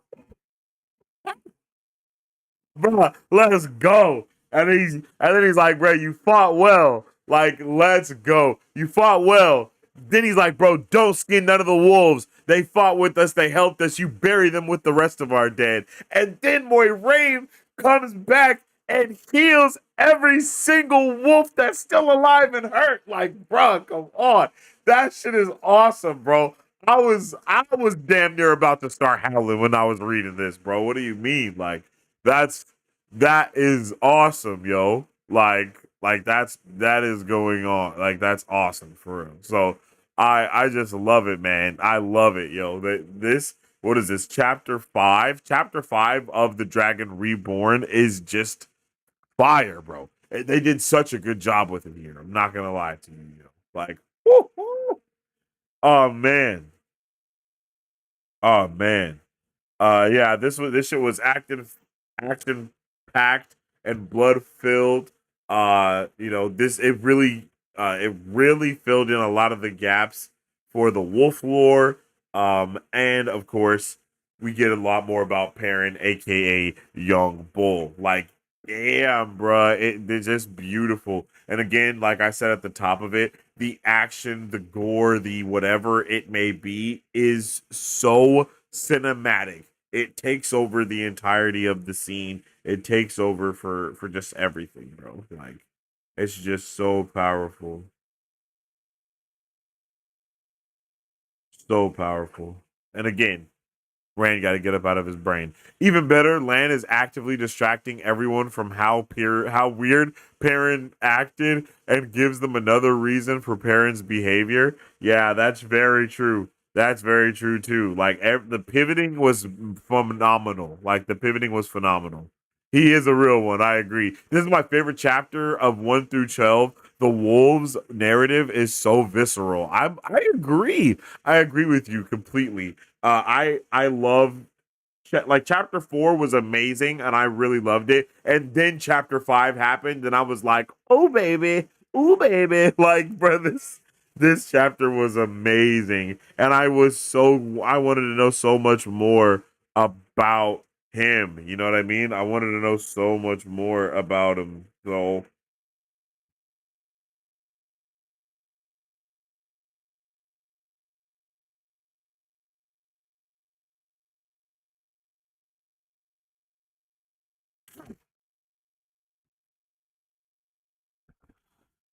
like damn, definitely wanted to know so much more about him.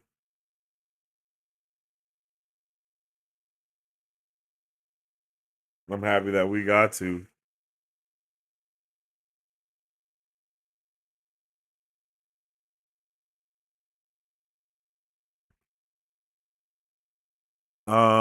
So what's up with the tripod? Let's break that down, Marisu. Tell me more. Tell me more, and then we can move on after that. Or do you not want to break that down? Look at that, and here you come. So back to the tripod. It appears the Dark is just as concerned about Perrin as they are about Rand. Okay. And that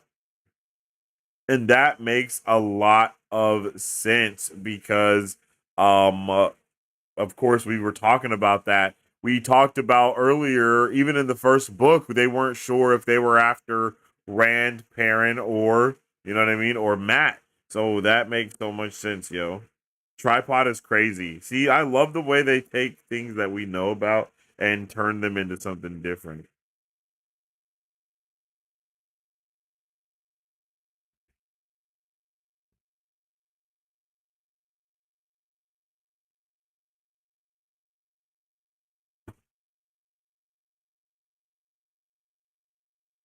Good use of that. Oh, the Corinthian cycle. That's what I wanted to talk about too.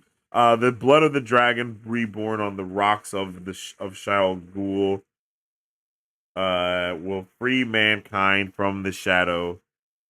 Isn't that what the prophecies of the dragon say? Who told you that? I love that. Uh So I love the way the Marine says, not all in the Corinthian cycle can be taken at its face. For everything it says straight out, there are 10 that could mean 100 different things. Do you think you know anything, all of what must be, even if someone has told you the whole of the prophecies? Like, bro, what? Like, bro, you don't know shit, young boy. You a little boy.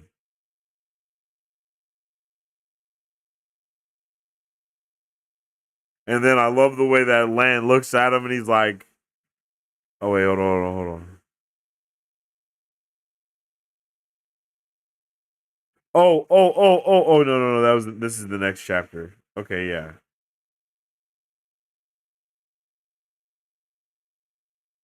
Yeah, but Lan looks at him and he's like, yo, pull yourself together. The whole world rides on your shoulders. Remember you're a man and do what needs to be done. And then he's like, all right, that's it, bro.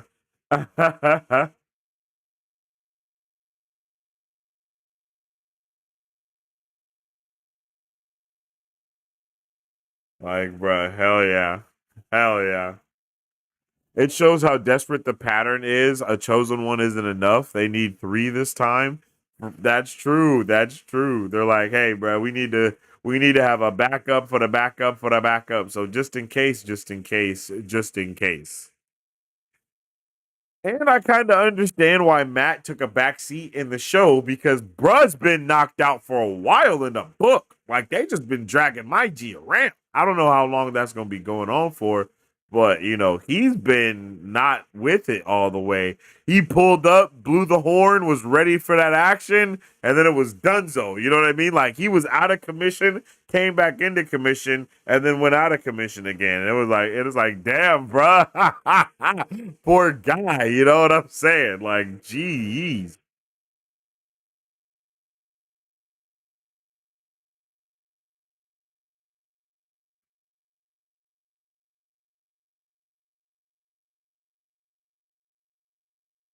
Yeah, like that. That is definitely sad. All right. So those are definitely my favorite those are my favorite chapters right there. So now we can move a little bit more briskly. I think we can move a little bit more briskly. There's a couple of highlights here, but for these next couple of chapters we can move a little bit more briskly unless you guys want to highlight a certain thing because some of these chapters are just a lot of dialogue. And it's not everything. No, some of these chapters, I'm not gonna lie, after about chapter seven, wait, five, six, no, after about chapter seven,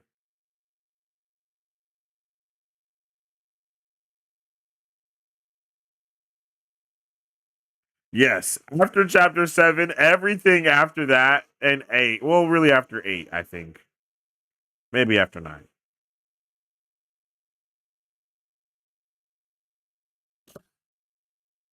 Everything with Egwene and Nynaeve was just like, bruh. Like, that shit was crazy. I was like, bruh, come on, G. What are we doing? Bruh, the girls was, bruh. Yo, Nynaeve, Egwene, and Elaine was tripping. And I love how patient Baron was with them. So I'm excited to kind of get to that. But again, it was just kind of like, whatever. Not whatever in that way, but it was just like, bruh, they're tripping, bro. But in the meantime and in between time, let's move on to Chapter 6. The Hunt Begins. yo. I love it. I did not expect to get even more Perrin. I'm like, bro, this is like we're getting even more Perrin. Let's move. Let's get this shit cracking. You know, I love the way that we're getting it. Like we're getting a lot of it, man. And then as soon as we, you know, as soon as Perrin wakes up, we find out that Rand is gone. He is gone up out of there, man. He left and he was not playing around. He was like, bruh, I gotta get up out of here, bro. He was like, I gotta get up out of there. And all of the Shienarans, everybody was like losing their minds. Uh, Masima was losing his freaking mind. I love it. Masima was like, why did the Lord Dragon abandon us? And then he said, what sin did we commit? And then Perrin, thinking on his feet, is like, sin? What are you talking about? Why ever Rand left has nothing to do with what you did or didn't do. Um, and he's like, and then he's like, Masima, whatever the Lord Dragon did, it was according to his plan. The Lord Dragon would not abandon us. Like, bro, like he was like, well, if I was in his place, would I abandon y'all? Like, bro, I love how Perrin is like really locked in. And I love how he really steps up and he continues to step up time and time again. The same way Perrin was forced to step up time and time again. So I'm like, bruh, yes, like give me more of that. Give me so much more. They talk about. I love the way that Moiraine talks about Masima as well. Even Moiraine knows that Masima is a little bit, you know, he's a little bit fangirly and stir crazy over Rand and the Dragon Reborn stuff. We even find that out later once we get to that like dream sequence of things going on. Like I think that was pretty funny. Uh,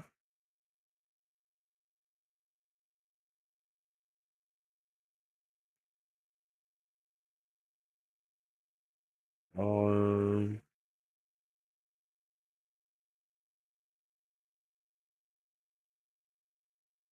Oh, I also really love Loyal and how he's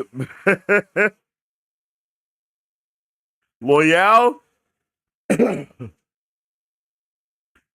Loyal being scared of Moiraine and the Aes Sedai is hilarious to me.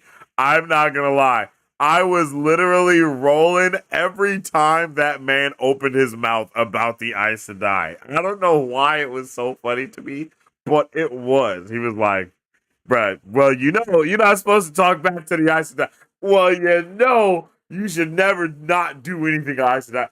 Well, you know, Aes Sedai should really be listened to at all time. Well, you know, like, bro, he had me really rolling over here. I was like, bro, Loyal is hella funny, man. Loyal is hella funny.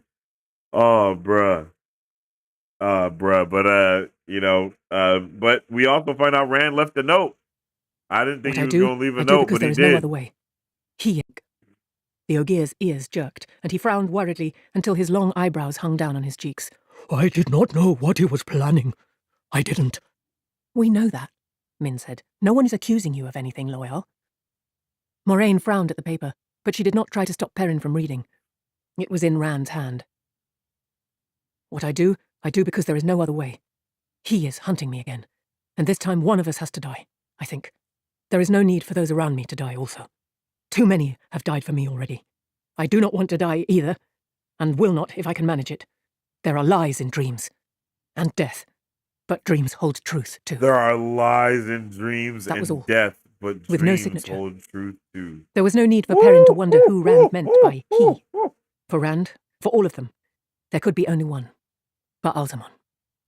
Bruh, like the weaving, I know I say it, but the weaving together is magnanimously fantabulous.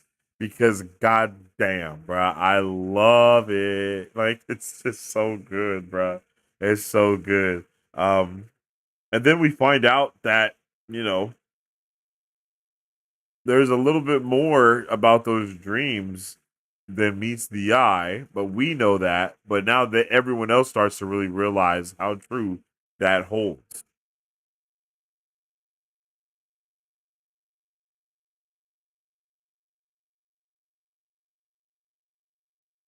Always dream of the Yet these are given equal weight. Cariathan There you cycle. go. Has his birth on the slopes of Dragon Mountain. acknowledge him as the dragon. Perhaps. The word floated from the Aes Sedai's lips like a shard of ice on still water. Perhaps. Go on. Okay, maybe it How was did like Cheryl right go? here. Stared straight at Moraine, but his real eye blinked and wavered. I dream about about swords all the time, Maureen said. Yeah. He said stiffly. Okay. I suppose I've dreamed about a sword the last few nights. I don't remember my dreams the way Lord Perrin here does. Moraine said, Loyal. My dreams are always the same, Maureen said. The groves, and the great trees, and the steading. We Ogier always dream of the steading when we are away from them. The Aes Sedai turned back to Perrin. It was just a dream, He said. nothing but a dream. I doubt it, she said. You describe the hall called the Heart of the Stone, in the fortress called the Stone of Tyr, as if you had stood in it. And the shining sword is Kalandor, the sword that is not a sword, the sword that cannot be touched. Loyal sat up straight, bumping his head on the roof. He did not seem to notice. The prophecies of the dragon say the stone of Tyr will never fall till Kalandor is wielded by the dragon's hand. The fall of the stone of Tyr will be one of the greatest signs of the dragon's rebirth. If Rand holds Kalandor, the whole world must acknowledge him as the dragon. Perhaps. The word floated from the Aes Sedai's lips like a shard of ice on still water. Perhaps, Perrin said. perhaps. I thought that was the final sign, the last thing to fulfill your prophecies. Neither the first nor the last, Moraine said. Kalandor will be but one fulfillment of the Cariathan cycle, as his birth on the slopes of Dragon Mount was the first. He has yet to break the nations or shatter the world. Even scholars who have studied the prophecies for their entire lives do not know how to interpret them all. What does it mean that he shall slay his people with the sword of peace and destroy them with the leaf? What does it mean that he shall bind the 9 moons to serve him? Yet these are given equal weight with Kalandor in the cycle. There are others. What wounds of madness and cutting of hope has he healed? What chains has he broken, and who put into chains? And some are so obscure that he may already have fulfilled them, although I am not aware of it. But no, Kalandor is far from the end of it. Bruh, like, bro, what? What? There's so much going on. Like, there's so much going on.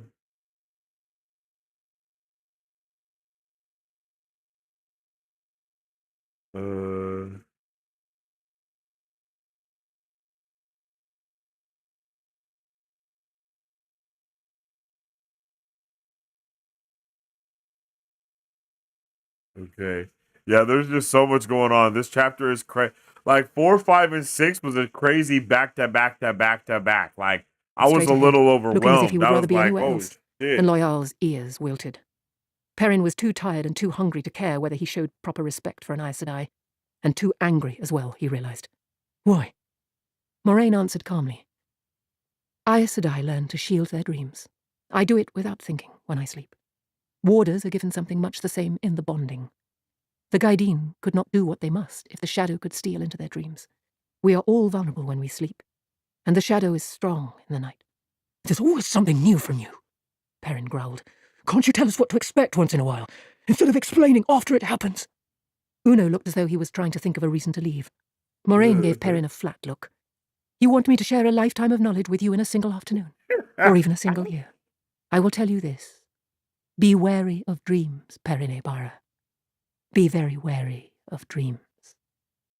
Bro, bro, it just rocks, bro. I'm here for it. And then we also, before this, we actually see the like Min and Moiraine kind of have this bond with each other. Like, and that's something we definitely don't see too much of, is that kind of more quote unquote motherly kind of side from Moiraine in the show. Because we do see her like do certain like she's much more nurturing in the books than she is in the show. Like she does do some nurturing things, but like her healing all the wolves and all these other things that we've seen her do so far, much more nurturing. So I'm hoping that maybe we see a little more of that side from her in this next season as well. Because like God, you know what I mean? Like God, like it's pretty insane.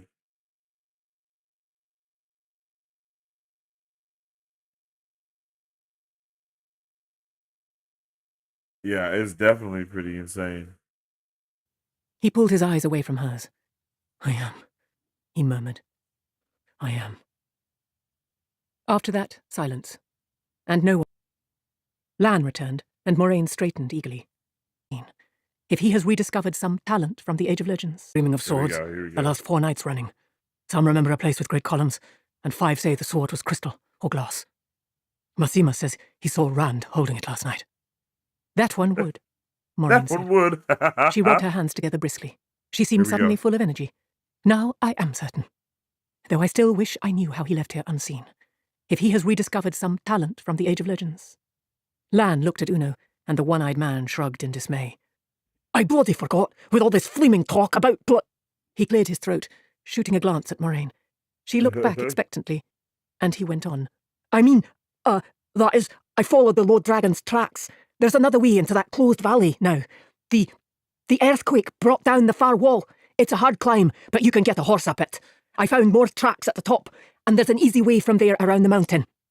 He let out a long breath when he was done. Good, Moraine said.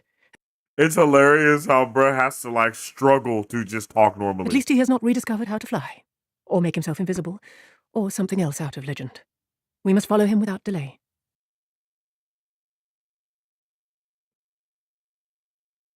What? The fly? Invisible? Teleport? What did you just say? You know what I mean? Like, bruh. Mr. Jordan, sir. What do you mean? You can't just say that and then just start talking about other stuff. Like what?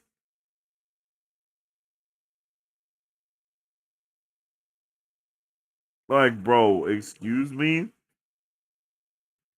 Bro, I couldn't believe it when I read that the first time. I was like, bro, this is insane. I love the fact that I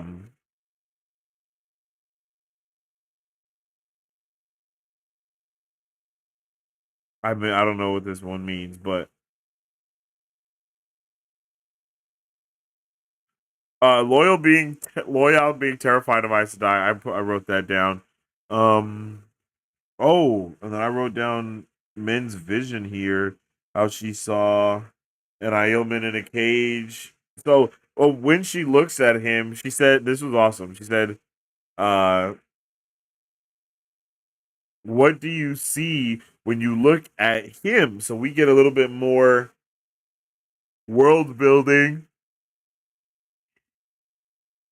We get more understanding behind a completely different magic system yet again, with that being Min's, and finding out that Min can only see the future of those who are human beings. Like she doesn't see like anything around Loyal because he's an Ogier. So she said, I think it only works on humans, but I've seen things around you that you ought to know. She says that once he made a decision back there, everything changed about his journey so it showed her something different. So she saw an Aielman in a cage, a Tuatha'an with a sword, a falcon, and a hawk perching on his shoulders, both female, and all the rest, of course.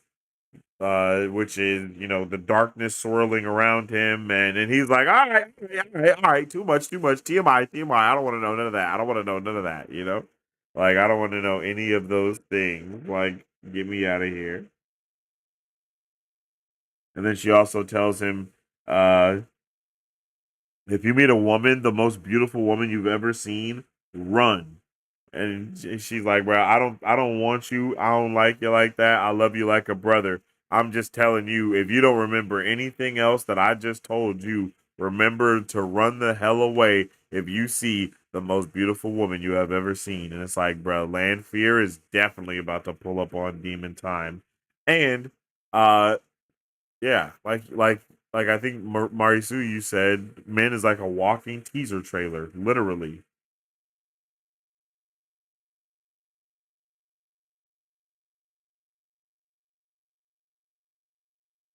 Oh, damn.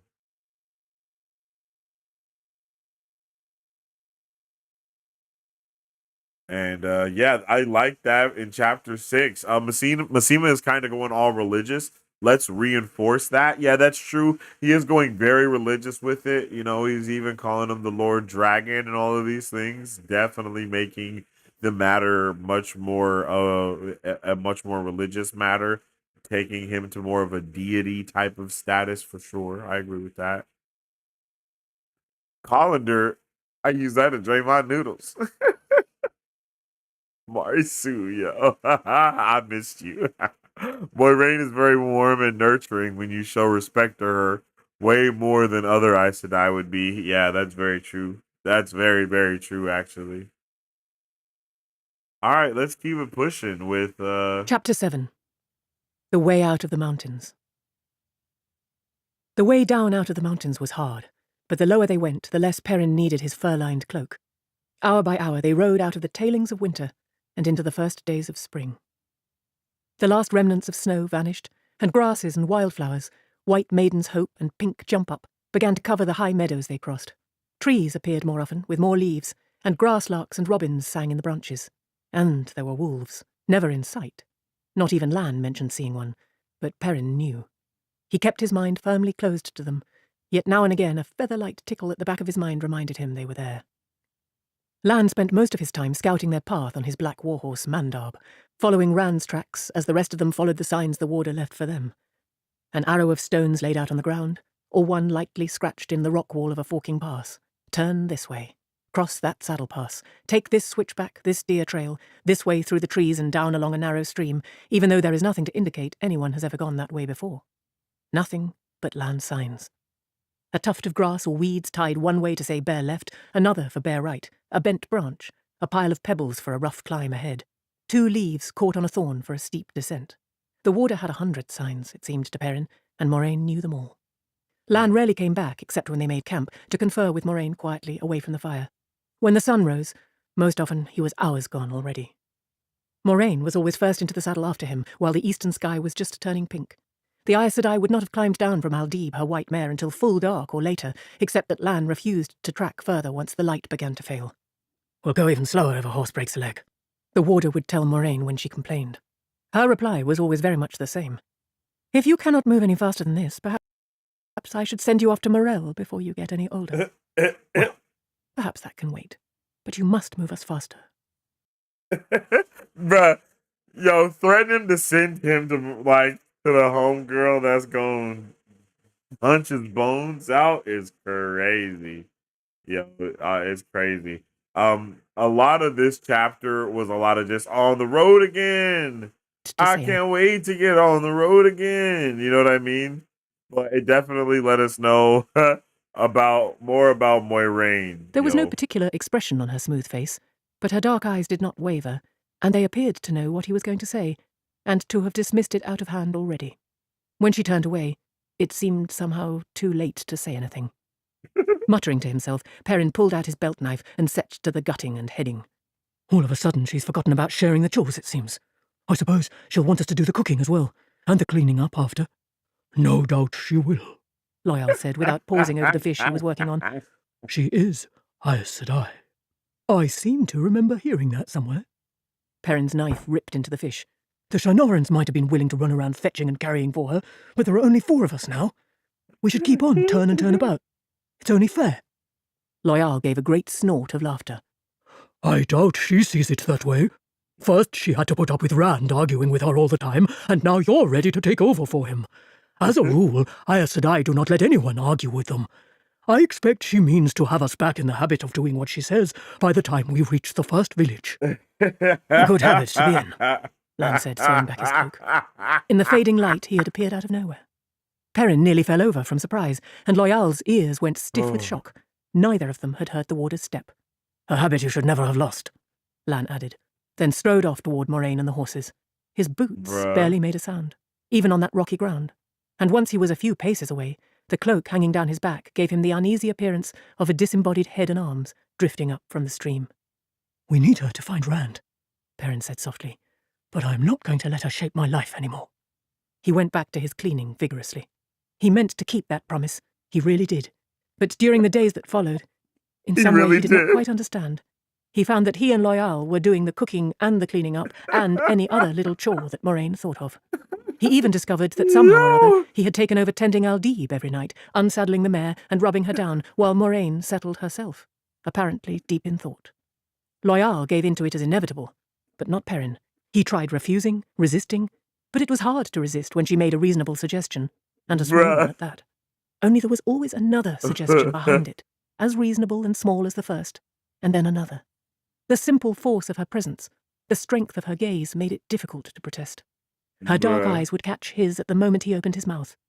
A lift of her eyebrow to suggest he was being rude, a surprised widening of her eyes that he could object to so small a request, a level stare that held in it everything that was Aes Sedai. All these things could make him hesitate, and once he hesitated, there was never any recovering lost ground. He accused her of using the one power on him, though he did not really think that was it, and she told him not to be a fool. He began to feel like a piece of iron trying to stop a smith from hammering it into a scythe. The mountains... Bruh, like, what a great way to put it. He began to feel like a piece of iron trying to stop a smith from hammering it into a scythe. Like, bro, what? That's fire. I loved that chapter, even though it was very short and nothing really happened. I just love that. I love Perrin's willpower and how it really just didn't matter, though. At the same time. I love the way that Moiraine, like how it says, the ever so slight rise of the eyes that he would deny such a small request. Like, oh my god, bro, that's hilarious. I'm not gonna lie, like, oh, like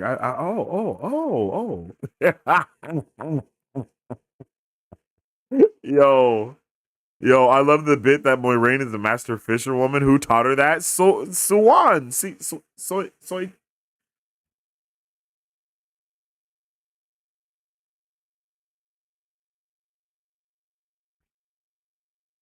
the Amerlin seat. I can never say her name. I don't know why. I always want to say Shan Chan, and I know that's not it, yo. But the Amerlin seat had her fishing. You know what I mean? Like, yo. Like, that's crazy. Like, I was not prepared. Being with the green is a weird retirement. Okay. Mountain roads, take me home. Exactly. Where it goes, we're together. Mountains of mist and mountain roads. So let us go. But for real. But I love that bit too. I love how he's like, bro, yeah, ain't no way you're gonna get any fish from here. And she's like, like, bruh, I got 2 big fish They both bigger than the first one. And bro's like, bro, even all the fish that I got won't even be the size of the big one that you have. It's like, bro, Moiraine is a master at connecting the dots. For real. My grandma had that power of William. Yo. The power of I wish you would. That ass though. All right, let's see. Let me see. Those yeah. This one is pretty cool, but I don't think there was anything that I have marked. Yeah, I don't have anything specific marked. Okay. This was a longer chapter too, if I'm not mistaken. Let's get into Chapter 8. Jara. Yo. Grey stone houses with slate roofs lay clustered along the few narrow streets of Jara, clinging to a hillside above a little stream spanned by a low wooden bridge. The muddy streets were empty, and so was the sloping village green, except for one man sweeping the steps of the village's only inn, standing beside its stone stable. But it looked as if there had been a good many people on the green not long before. Half a dozen arches, woven of green branches and dotted with such few flowers as could be found this early in the year, stood in a circle in the middle of the grass. The ground had a trampled look, and there were other signs of a gathering. A woman's red scarf lying tangled at the foot of one of the arches, a child's knitted cap, a pewter pitcher tumbled on its side, a few half-eaten scraps of food. The aromas of sweet wine and spiced cakes clung about the green, mixed in with smoke from dozens of chimneys and evening meals cooking. For an instant, Perrin's nose caught another odour, one he could not identify, a faint trail that raised the hair on the back of his neck with its vileness. Then it was gone, but he was sure something had passed that way. Something wrong. He scrubbed at his nose as if to rub away the memory of it. That can't be Rand. Light, even if he has gone mad, that can't be him. Can it? A painted sign hung above the inn door, a man standing on one foot with his arms thrown in the air. Harillin's leap. As they drew rein in front of the square stone building, the sweeper straightened, yawning fiercely. He gave a start at Perrin's eyes, but his own already protruding eyes went wide when they fell on Loyal. With his wide mouth and no chin to speak of, he looked something like a frog. There was an old smell of sour wine about him, to Perrin at least. The fellow had certainly been part of the celebration. The man gave himself a shake and turned it into a bow with one hand resting on the double row of wooden buttons running down his coat. His eyes flickered from one to another of them, popping even more every time they rested on Lyal. Welcome, good mistress, and the light illumine your way. Welcome, good masters. You wish food, rooms, baths, all to be had here at the Leap. Master Harrod, the innkeeper, keeps a good house. I am called Simeon. If you wish anything, ask for Simeon, and he will get it for you. He yawned again, covering his mouth in embarrassment and bowing to hide it. I beg your pardon, good mistress. You've come far? Have you word of the great hunt? The hunt for the Horn of Valir, or the false dragon? It's said there's a false dragon in Tarabon, or maybe Aradoman. We have not come that far. Lan said, swinging down from his saddle. No doubt you know more than I. They all began dismounting. And then we find out that there has been a shit ton of weddings happening here for no reason, apparently. Like all of a sudden, just all the women in the town just wanted to start marrying the dudes around, and they were like, "Hell yeah! Like let's do it, bruv. Like let's get married." And then also, hella white cloaks pulled up, and they just were going rampant, like for no reason as well, just going rampant, going ham. And then we actually find out that the whole town is acting weird as hell. And I'm like, at first I wrote down, are they acting weird as hell because there's like a Forsaken here or some shit like that? No, son. The village is wild because of Rand. So the Taveran is so strong that they are naturally just weaving the pattern around them wherever they go. So that means for some freaking reason, everybody decided to get married as soon as Rand pulled up. And the White Cloaks decided to basically drop their oaths and things along the lines of that at the same time. Like, that is so wild, bro. Like, that is so wild. I can't lie. I don't even know what to do with that. You know what I mean? I don't even know what to do with that. Because that is insane. And that's what I had wrote down, too. Like, what the fuck is up with the weddings? And then I also still love how much different cultures are from each other. Like just going over, I think because they went because they went over a mountain or something along the lines of that. It's like just doing that, the entire uh life, like the entire livelihood is completely different.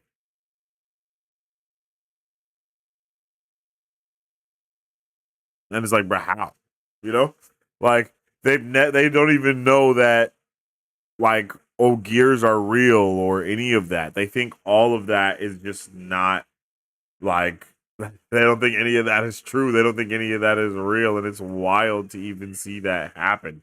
It's like, god damn, y'all are really out the loop. Like y'all gotta lock in. But yeah, they've had a shit ton of weddings going on. All these other things are happening. Uh and then after we do all of these things and we find out all of these other newses and thingsies and chaclancos, uh we move on and find out that Rand indeed was there. You know? Like Rand indeed was there. Not only was Rand there, uh but also this is when we have a crazy reveal come through because as as Perrin is talking to Simeon, who looks like a frog and works at a place called the Leap.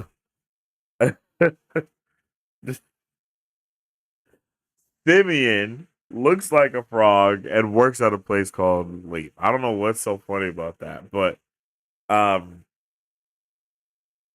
he's like, yeah, yo, Rand was here not too long ago, and I know that who you're traveling with is an Aes Sedai. I need her to fix my brother because something's going on with my bro, and I just need her to take a look at him. Please help me out. That's it. He's like, bet, no big deal. He goes and tells Moiraine and Lan and Moiraine immediately give each other the look. They're like, nah, nah, nah, nah, nah. And then they were like, bro, were you gonna kill him, bro? Were y'all just thinking about possibly killing Simeon?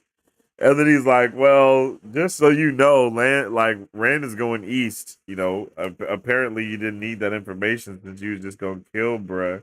You know what I'm saying? Uh, so let me see. Do we end this chapter with? No, no, no. Yeah, yeah. So boom. Land's like, bro, you better protect Moiraine while as y'all go to help the brother, because Moiraine agrees to go and help Simeon's brother, see what's going on with them, see what she can do for him, all these other things. Of course, this is also when we find out that the pattern weaves more people with power, which is basically fantastic.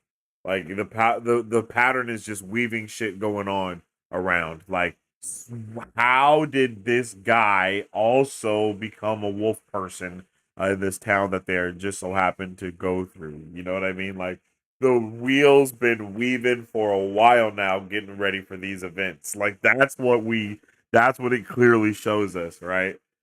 So Perrin is able to see firsthand what he is destined for, and it's like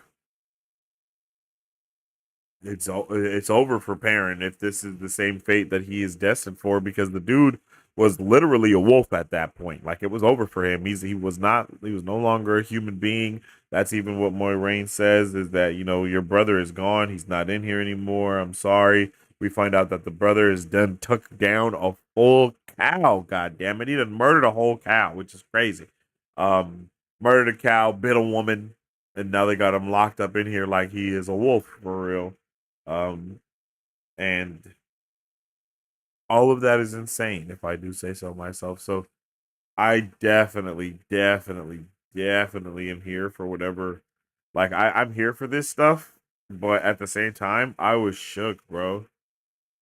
I was shook, bro. And they did him dirt. They did, bro. They did Simeon dirty for no reason.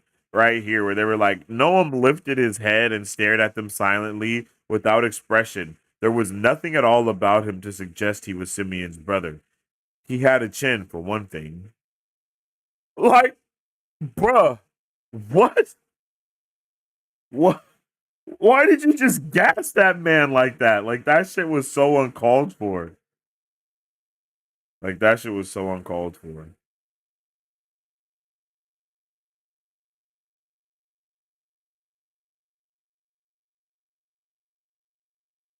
I love the way that bro knew that he was pairing Abara and knew that the like Simeon was actually smart as hell.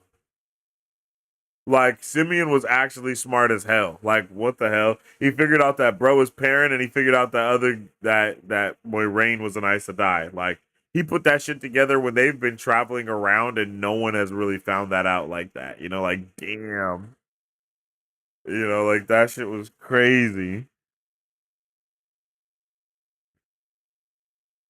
A dark friend wouldn't care if my brother died in a cage. Like, bro, what? Oh man, that shit was awesome, bro. It was so good. So good.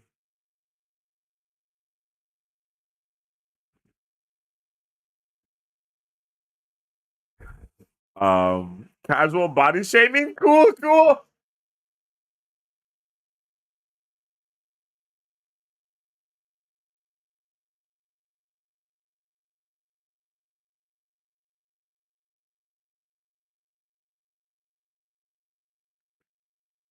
Marisu.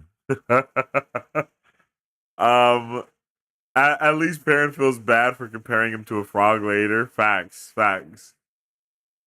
Makes you wonder how many times Moiraine has said, kill that man, and Lan was like, bet, facts. Probably a lot. Moiraine has facial expressions that mean either kill that guy or don't kill that guy. That Lan can easily interpret. That's how many times he's done it. You know what I mean?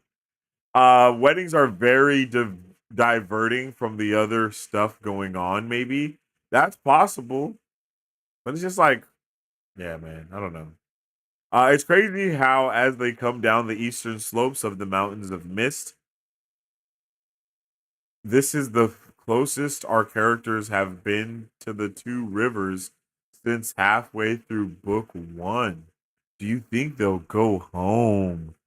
I don't think they'll go home. I know later on, Egwene mentions if she'll possibly ever go home, and if she ever does, it'll be like when she's an Aes Sedai and to see her parents or some shit like that.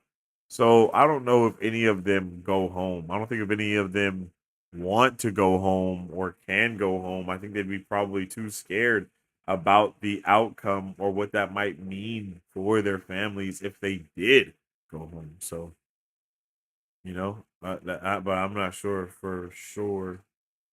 But I'm not 100% for sure. For sure.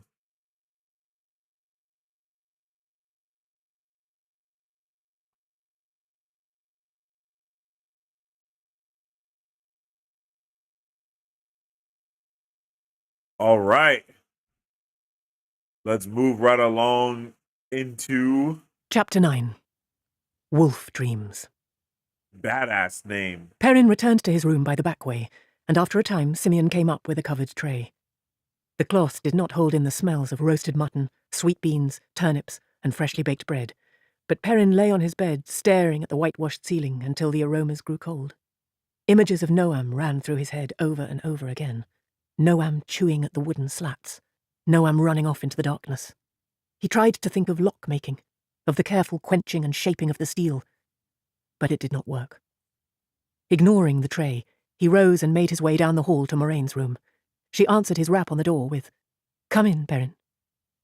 For an instant, all the old stories about Aes Sedai stirred again, but he pushed them aside and opened the door. Moraine was alone, for which he was grateful, sitting with an ink bottle balanced on her knee, writing in a small leather-bound book. She corked the bottle and wiped the steel nib of her pen on a small scrap of parchment without looking at him. There was a fire in the fireplace. "I have been expecting you for some time," she said. "I have not spoken about this before because it was obvious you did not want me to. After tonight, though, what do you want to know?" Is that what I can expect? He asked. To end like that? "Perhaps." He waited for more. but she only put pen and ink away in their small case of polished rosewood and blew on her writing to dry it. Is that all? Moraine, don't give me slippery Aes Sedai answers. If you know something, tell me. Please. I know very little, Perrin. While searching for other answers among the books and manuscripts two friends keep for their researches, I found a copied fragment of a book from the Age of Legends. It spoke of situations like yours. That may be the only copy anywhere in the world, and it did not tell me much. Damn. What did it tell you? Anything at all is more than I know now. Burn me, I've been worrying about Rand going mad, but I never thought I had to worry about myself. Perrin, even in the Age of Legends they knew little of this. Whoever wrote it seemed uncertain whether it was truth or legend. And I only saw a fragment, remember. She said that some who talked to wolves lost themselves, that what was human was swallowed up by wolf. Some. Whether she meant 1 in 10, or 5, or 9, I do not know. I can shut them out. I don't know how I do it, but I can refuse to listen to them. I can refuse to hear them. Will that help? It may. She studied him, seeming to choose her words carefully. Mostly she wrote of dreams. Dreams can be dangerous for you, Perrin. You said that once before. What do you mean? According to her, wolves live partly in this world and partly in a world of dreams. A world of dreams? He said disbelievingly. Moraine gave him a sharp look. That is what I said, and that is what she wrote. The way wolves talk to one another, the way they talk to you, is in some way connected to this world of dreams. I do not claim to understand how. She paused, frowning slightly. From what I have read of Aes Sedai who had the talent called dreaming, dreamers sometimes spoke of encountering wolves in their dreams, even wolves that acted as guides. I fear you must learn to be as careful sleeping as waking. Whoa, that was a great stretch. That was fantastic. That is what you decided to do. If that is what I decide? Moraine, I will not end up like Noam. I won't! She eyed him quizzically, shaking her head slowly. You speak as if you can make all your own choices, Perrin. You are ta'veren, remember? He turned his back on her, staring at the night-dark windows, but she continued. Perhaps, knowing what Rand is, knowing how strongly ta'veren he is, I have paid too little attention to the other 2 ta'veren I found with him. 3 ta'veren in the same village, all born within weeks of one another. That is unheard of. Perhaps you and Matt have larger purposes in the pattern than you or I thought. I do not want any purpose in the pattern, Perrin muttered. I surely can't have one if I forget I am a man. Will you help me, Moraine? It was hard to say that. What if it means her using the one power? Would I rather forget I'm a man? Help me keep from losing myself. If I can keep you whole, I will. I promise you that, Perrin. But I will not endanger the struggle against the shadow. You must know that, too. When he turned to look at her, she was regarding him unblinkingly. And if your struggle means putting me in my grave tomorrow, will you do that too? He was icily sure that she would. What have you not told me? Do not presume too far, Perrin, she said coldly. Do not press me farther than I think proper. He hesitated before asking the next question. Can you do for me what you did for Lan? Can you shield my dreams? I already have a warder, Perrin. Her lips quirked almost into a smile. And one is all I will have. Bruh, why is she do him like that? Like, Moraine played too damn much. Like, I'm talking about trying to keep my life. And you over here trying to talk about you not know Green Aja and you can't have more than one warder. Like, Moiraine, can we be serious? No, he said. Then louder, no, came, was that if anything would keep him from deep sleep and dangerous dreams, that mattress would. He was in a long hallway, its high stone ceiling and walls glistening with damp and streaked. That transition is hilarious. If anything would keep him from deep sleep and dangerous dreams, that mattress would. He was in a long hallway. Like, bro, no. Like, and then immediately he's in the world of dreams. Like, bro, what? Dream world. They lay in contorted strips, stopping as abruptly as they began, too dark for the light between them. He had no idea where the light came from. No, he said. Then louder, no, this is a dream. I need to wake up. Wake up! The hallway did not change. Danger. It was a wolf's thought, faint and distant. I will wake up. I will. He pounded a fist against the wall. It hurt, but he did not wake. He thought one of the sinuous shadows shifted away from his blow. Run, brother, run. Hopper, he said wonderingly. He was sure he knew the wolf whose thoughts he heard. Hopper, who had envied the eagles. Hopper is dead. Run.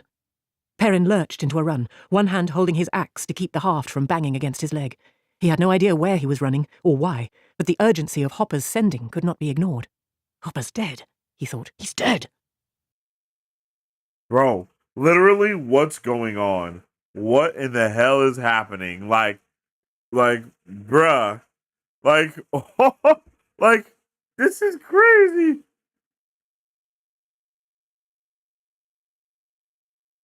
Like, bro, holy But shit. Perrin ran. Other hallways crossed the one he ran along, at odd angles, sometimes descending, sometimes climbing. None looked any different from the passage he was in, though. Damp stone walls unbroken by doors, and strips of darkness.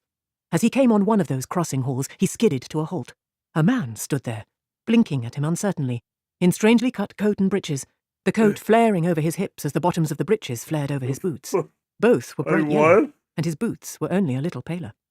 "This is more than I can stand," the man said to himself, not Perrin. He had an odd accent, quick and sharp. "Not only do I dream of peasants now, but foreign peasants from those clothes. Be gone from my dreams, fellow." "Who are you?" Perrin asked. The man's eyebrows rose as if he were offended. The strips of shadow around them writhed. One detached from the ceiling at one end and drifted down to touch the strange man's head. It appeared to tangle in his hair. The man's eyes widened, and everything seemed to happen at once. The shadow jerked back to the ceiling, 10 feet overhead, trailing something pale. Wet drops splattered Perrin's face. A bone-rattling shriek shattered the air.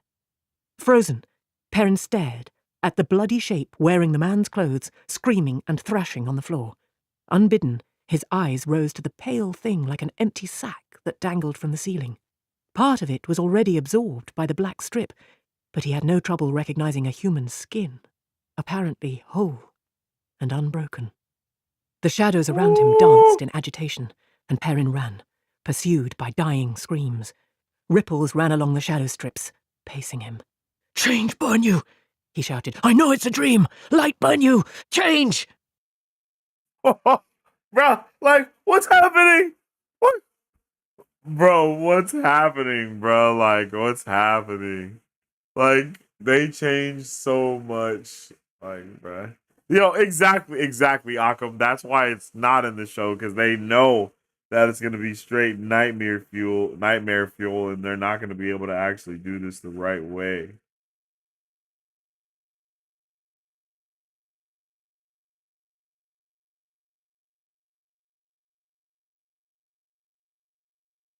Yep. And then he wakes up and goes back to sleep. And then we POV switch to Rand, huddled up in the trees in the middle of the night, hiding.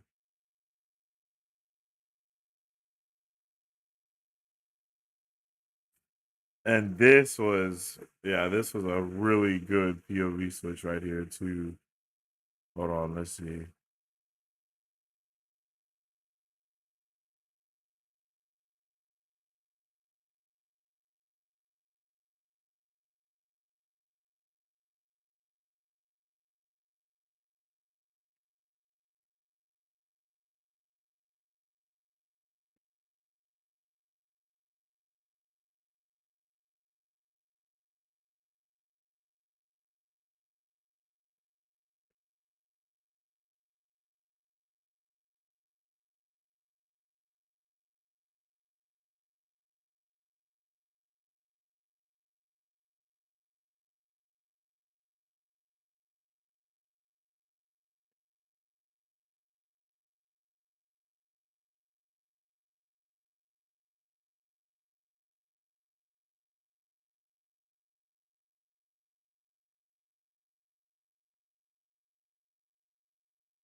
Around him, and thoughts of the cold.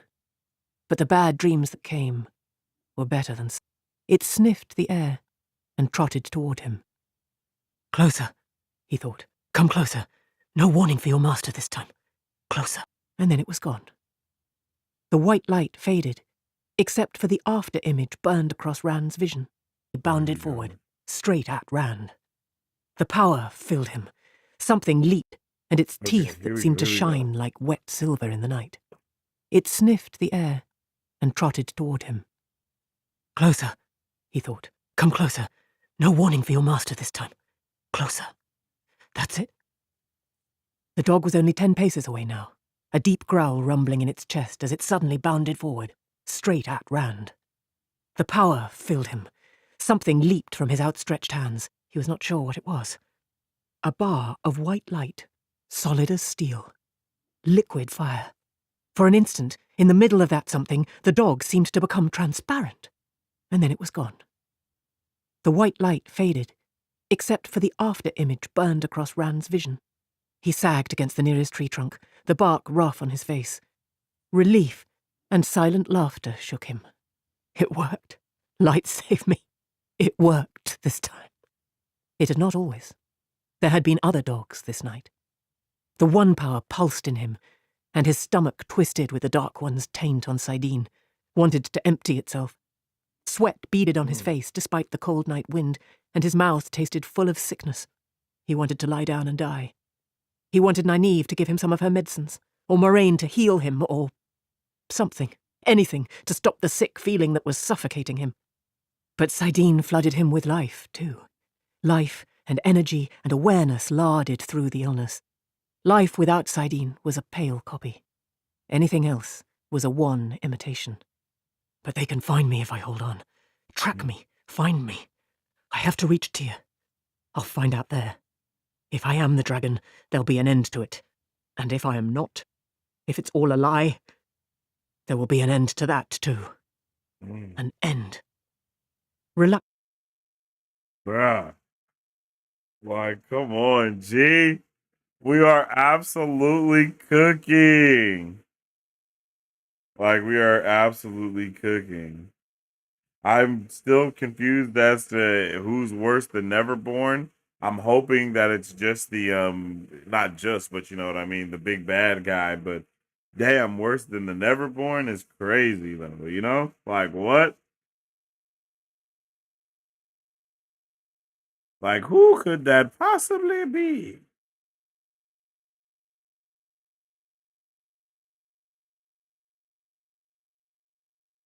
All right. That is chapter 9 though. Let's see. Bruh. Poor parent stressing so hard his connection to the wolves. Yeah.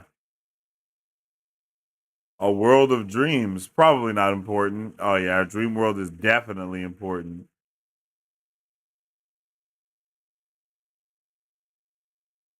First Rand POV, how many chapters in after he was the main for 2 whole books? Jordan, you're a man, you're a madman. Yeah, facts. What is that? Literally like damn near 10 chapters. And his POV is literally just at the end of that chapter right there, real quick. Because then we switch into Nynaeve's and everyone else's point of views. So we literally just get a brief check in with Rand fighting a dog, trying to control Sidene,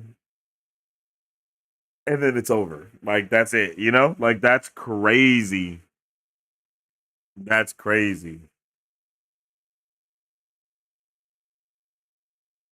Like this next chapter didn't matter too much, but I'm not gonna say that it didn't matter, but it was just like, damn. What more chapter 11? Chapter 11 had me low key pressed because, like,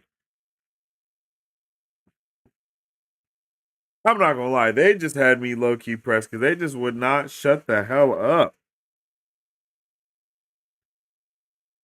Like, Varen kept telling them to shut the hell up, and they just kept talking, incriminating them. Damn. Okay. All right. I got the hiccups like a mother. Oh my goodness.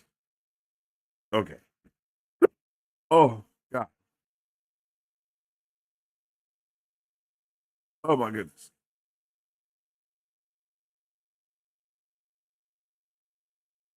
Oh, okay. I'll be right back.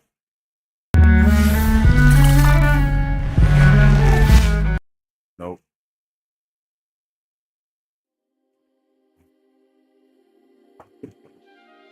Six nations divided, how the gods envisioned the lands of Ghaphora, where nations must praise their gods individually. Inguvu, the god of power, Altira, the goddess of reality, Akasha, the goddess of space, Akaili, the goddess of mind, Nafasi, the god of time, Isarin, the god of soul. Each god bestowed their name and universal property to their nation through the blood of their land. Diligent praise to these gods, along with the blood of the land, allows the inhabitants of Ghaphora to wield the universal property of their god. These inhabitants are called gifts. It is forbidden for these nations to fraternize with one another.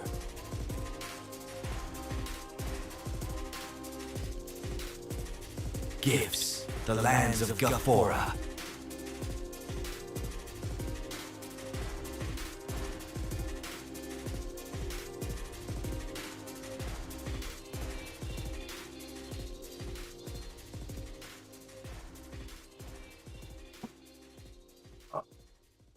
Oh shit.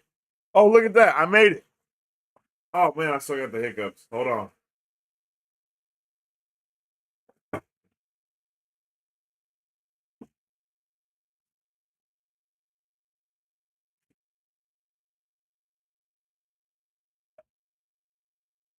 Okay.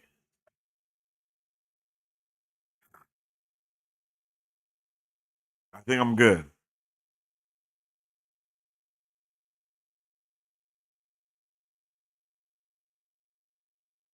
All right. We're all good here. Sorry, I just had to get rid of I got to get rid of those hiccups. That was crazy. Those were so vicious. And they just came out of nowhere. That was wild. They literally just came out of nowhere. Wow. Okay. Here we go, chat. We are getting into that, not halfway point, but we're getting into the last home stretch right here. And that all starts with Chapter 10. Secrets. Hmm.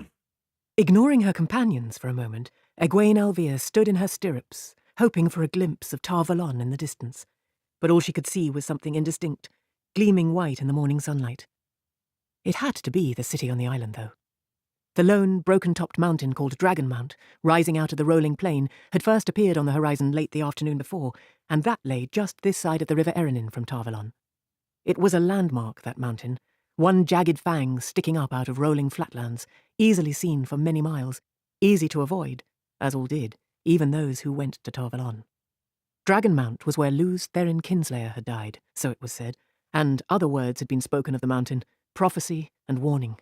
Rich reasons to stay away from its black slopes. She had reason not to stay away, and more than one. Only in Tar Valon could she find the training she needed, the training she had to have. I will never be collared again. She pushed the thought away, but it came back, turned end about. I will never lose my freedom again. In Tar Valon, Anaya would resume testing her dreams. The Aes Sedai would have to, though she had found no real evidence that Egwene was a dreamer, as Anaya suspected. Egwene's dreams had been troubling since leaving Almouth Plain. Aside from dreams of the Shaunchan, and those still made her wake sweating, she dreamed more and more of Rand. Rand running towards something, but running away from something too. Like, damn, bro. That is just so sad. So sad, bro. It's so sad.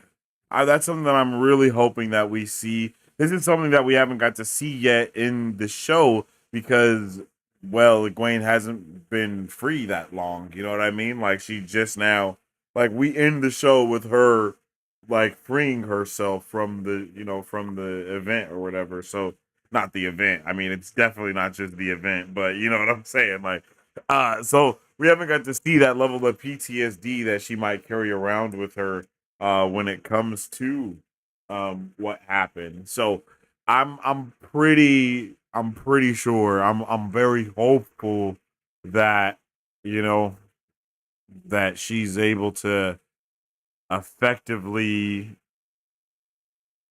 not effectively, but I want her character to continue to be, affected by what happened to her in the show. That is because we see that clearly right off the back, like she is going through it, man. And this feeling that she has, how she feels, is what exactly triggers that PTSD later, and they basically are just not like they're wasting no time. None of them are, and like they kind of all have PTSD in their own right for because of the situation that they were just in, right? Like Egwene has PTSD because she was actually in it.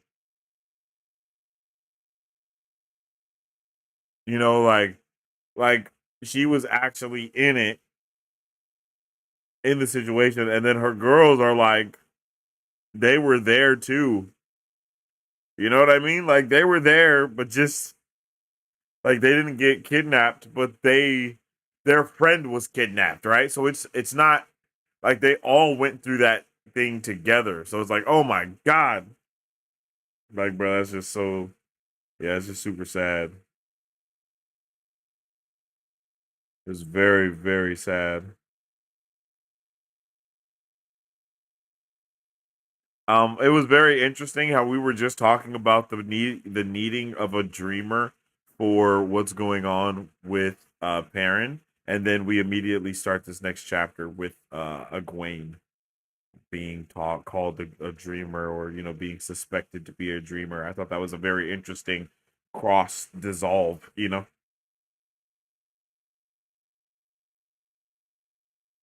The ladies talk about going back to the White Tower. They're just kind of talking about getting back there. Huron is with them, as well as Varen. They're all just on the road again as well. Can't wait to get on the road again. They're talking about all the stuff that's going on. They're talking about how life might be simpler back at the White Tower. And that's another thing that had me kind of pressed with them, is they were kind of just not thinking. Like they just weren't thinking at all. Like I don't know. I don't know what was going on with them, but it was just weird. They're not even listening to Huron when he's like, yo, something's going on. Uh he's like, yo, if Matt was on his feet, I would feel a little bit better with going back and all this other stuff. And then they're all, like, and then they're all, yeah, bro. It is wild. It's just wild, bro. They're tripping. I don't know. I couldn't believe it.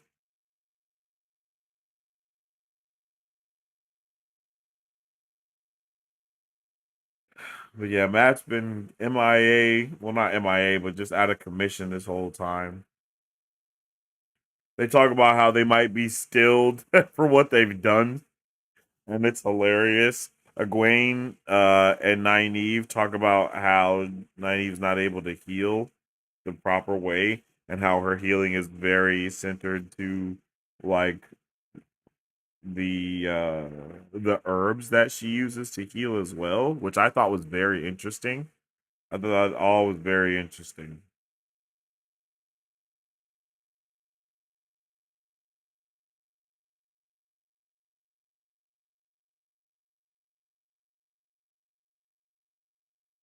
Yeah, yeah. So then the Children of the Light pull up, unfortunately for them, because they have no idea what they're about to, pull up for. Like they don't know what they're about to pull up into, bro. Like they have no idea. They don't know who they're basically who they're pulling up on. And the immediately Varen tells them to shut the hell up and let her handle everything. That's all she tells them to do. Shut the hell up and let her handle it. And you know what do you know what these motherfuckers do? Do you think that they shut the hell up and let Varen handle it? No. No. And it's very interesting because Perrin also didn't shut the hell up and let Moiraine handle it, but he also did not just flat out blurt it out in front of a team of people. Like, I just don't get it, bro. I don't get it. It was just a very, very interesting. It was a very interesting thing. You know, like, it was very interesting.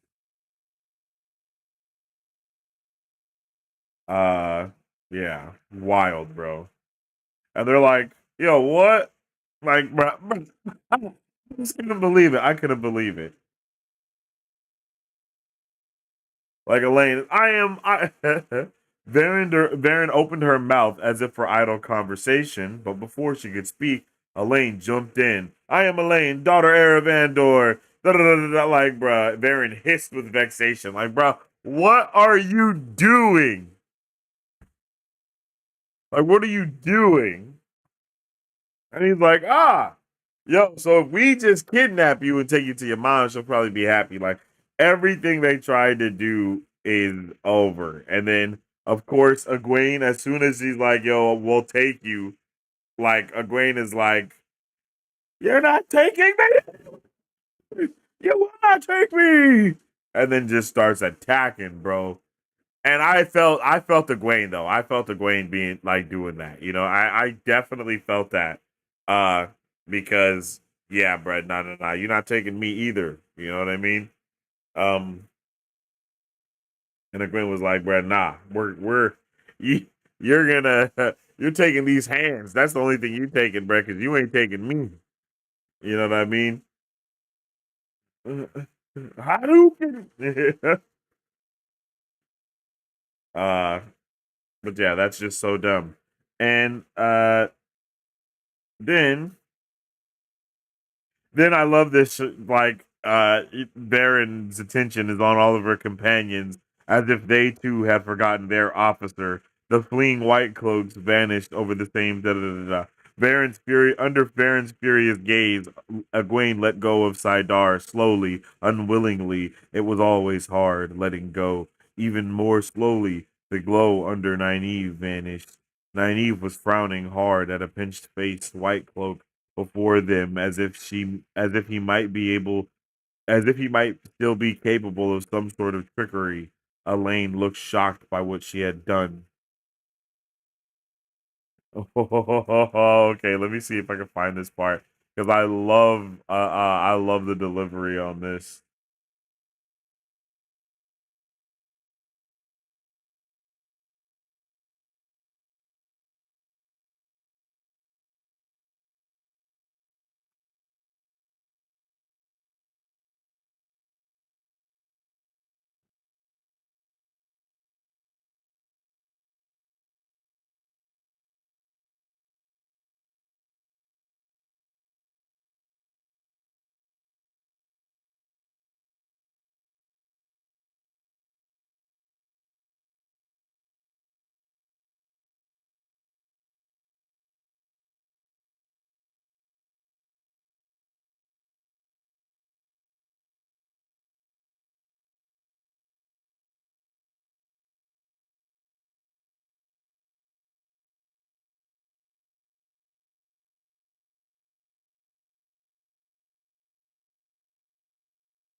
Here we go. As if he might still be capable of some sort of trickery. Oh, we also find out here that well, I don't know if we find out this before this, but they say that only other Aes Sedai can see the glow around them, which I think is such a subtle thing that they kind of did for us with the show in their own way. Super cool. Elaine looked shocked by what she had done. What you have done, Varen began, then stopped to take a deep breath. Her stare took in all three of the younger women. What you have done is an abomination. An abomination. An Aes Sedai does not use the power as a weapon except against Shadowspawn, or in the last extreme, to defend her life. The three oaths. They were ready to kill us, Nynaeve broke in heatedly. Kill us or carry us off to be tortured. He was giving the order. It was not really using the power as a weapon, Varen Sedai. Elaine held her chin high, but her voice shook. We did not hurt anyone, or even try to hurt anyone. Surely do not split hairs with me. Varen snapped. When you become full Aes Sedai, if you ever become full Aes Sedai, you will be bound to obey the 3 oaths, but even novices are expected to do their best to live as if already bound. What about him? Nynaeve gestured to the white cloak officer, still standing there and looking stunned. Her face was as tight as a drum. She seemed almost as angry as the Aes Sedai. He was about to take us prisoner. Mat will die if he doesn't reach the tower soon, and... Egwene knew what Nynaeve was struggling not to say aloud. And we can't let that sack fall into any hands but the Amelins. Varen regarded the white cloak wearily. He was only trying to bully us, child. He knew very well he could not make us go where we did not want, not without more trouble than he was willing to accept. Not here. Not in sight of Tarvalon. I could have talked us past him with a little time and a little patience. Oh, he might well have tried to kill us if he could have done it from hiding, but no white cloak with the brains of a goat will try harming an Aes Sedai who knows he is there. Like, bruh. And then after she tells them to learn how to, like, you know, to just shut the hell up, she literally turns around and says, I should not have, and I apologize. I'm sure we'll hear your bruising all the way from Toman Head, and if I weren't so tired, I never would have. And then she's like, yo, will you shut the hell up? And then she's like, Toman Head, Foam, you were at Foam. You killed my father. My father died of Foam. Y'all told me. You witches. You killed him for your false dragon.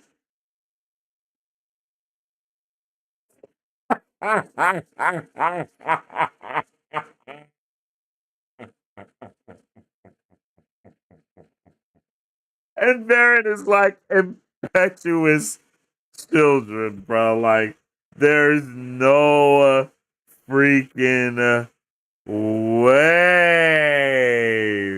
bro, that y'all are doing this right now. Woo. Ooh. And then my margin was, damn, who would have thought that the ladies wouldn't be able to shut the fuck up? Because, yo, like, bro, they've never been the issue this whole time. It's always been the dudes. It's always been Perrin, Rand, and Matt. They have been the issue the whole time. And then now it's like, boom, like, bro, immediately.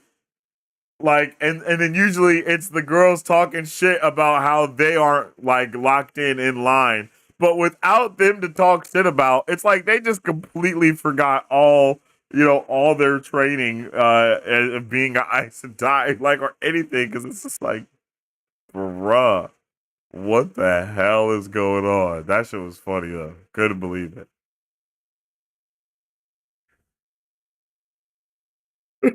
Egwene and Elaine never got told not to talk to cops. Facts, bro, because they just yap,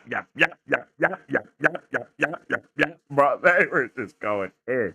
Even when I was reading, I was like, there's no way she just said that. Like, bro. And then immediately the next line is, be quiet, girl. I was like, literally, you about to get us straight caught. We see Egwene has trauma, straight PTSD, bro. She was like, bro, I ain't going back. Yeah, fireball. And then her friends was like, she ain't going back.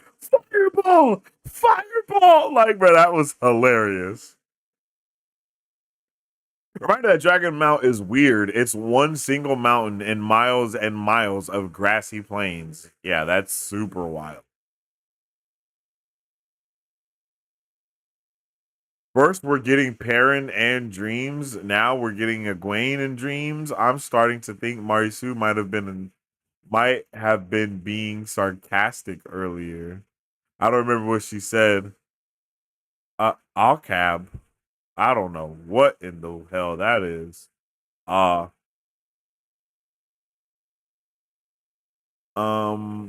Hopefully that's just vague enough to not get the bro. I don't know what y'all talking about, bro. It should be different enough. Poor Matt just laid out for this entire time, literally. Girl, are you dumb? They were dumb. They were very dumb.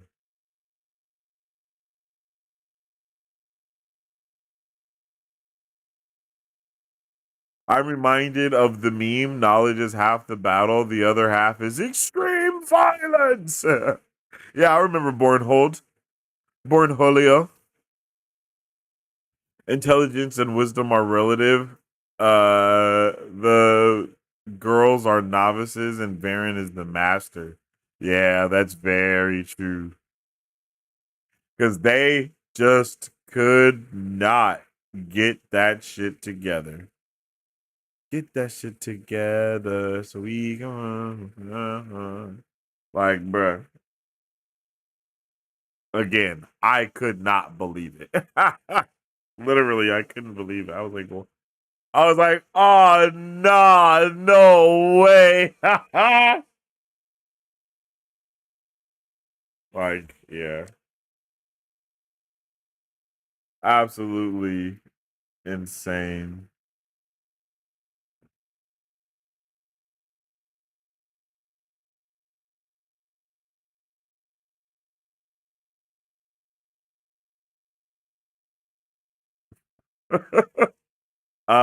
Okay. Now let's keep it moving right along into Chapter 11. Tarvalon. The small village of Darain had lain beside the river Erenin almost as long as Tarvalon had occupied its island.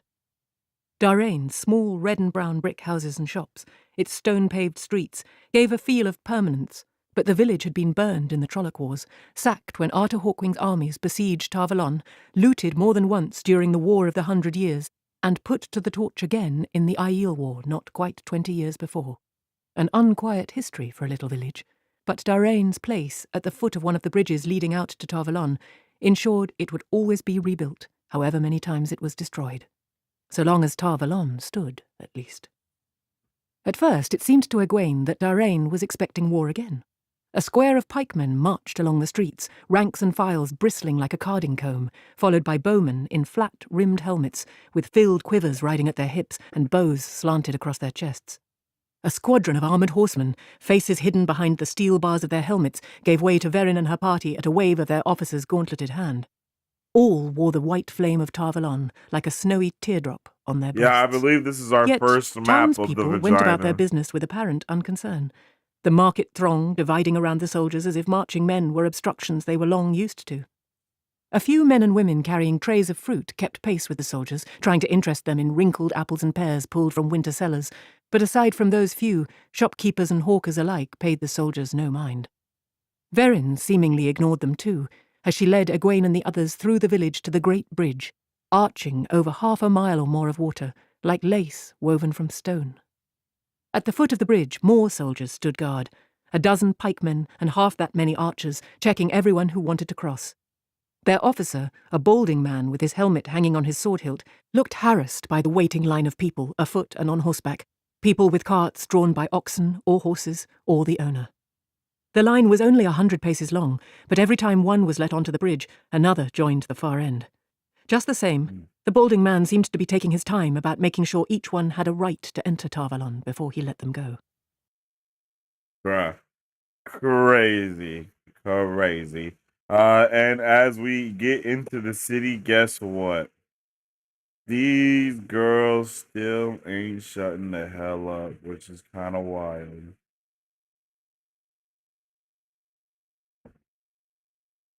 Which is kind of wild. But this is when we also find out that, Tarvalon ain't Tarvalon in the same way, right? Like people are speaking out, people are shouting and doing some disrespectful things that they basically never would have done before. But they're doing it now because of all of the crazy shit that's happening, which is understandable. Standable.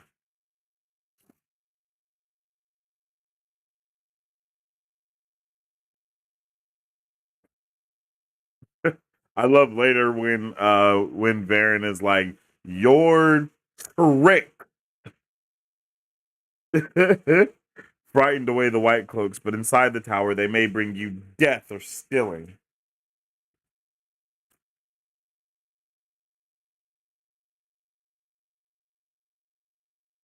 And this is when she tells them yet again to be silent. Learn how to shut the hell up. Be silent. Shut your ass up.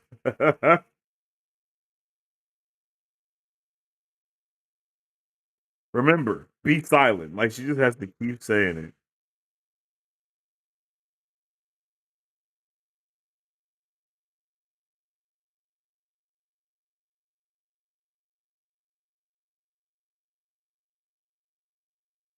And it's like I don't know. I don't know, yo. They were just so locked in, bro. I don't understand why they were so off of their rocker. Even when they thought that they were safe. I'm like, how do you think you're safe? You quite literally got kidnapped from this place. Like, this is where you got taken from. Like, do you not realize that? Like, y'all was here already.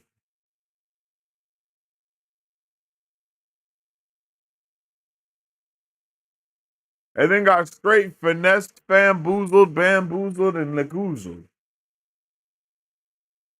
Like, what?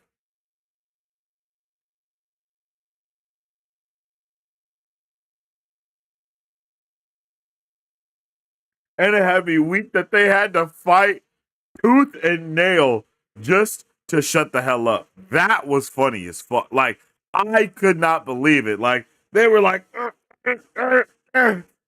don't say anything.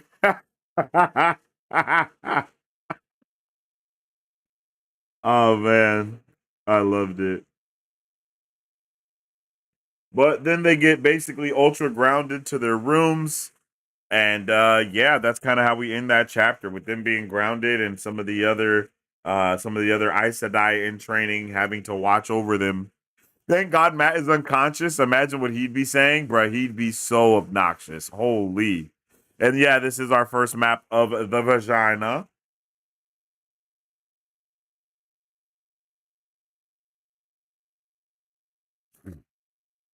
Hmm.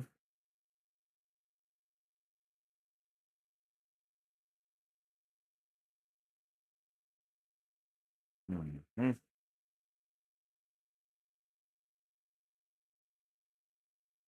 Even Randland has TSA, Tarvalon Security Administration, straight up. Profiling and all, like, bruh, they were right there watching.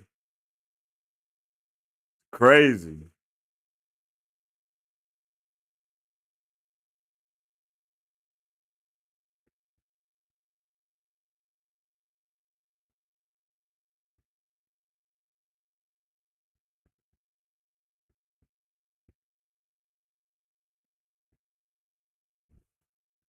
Okay. And yeah, bro, crazy stuff there.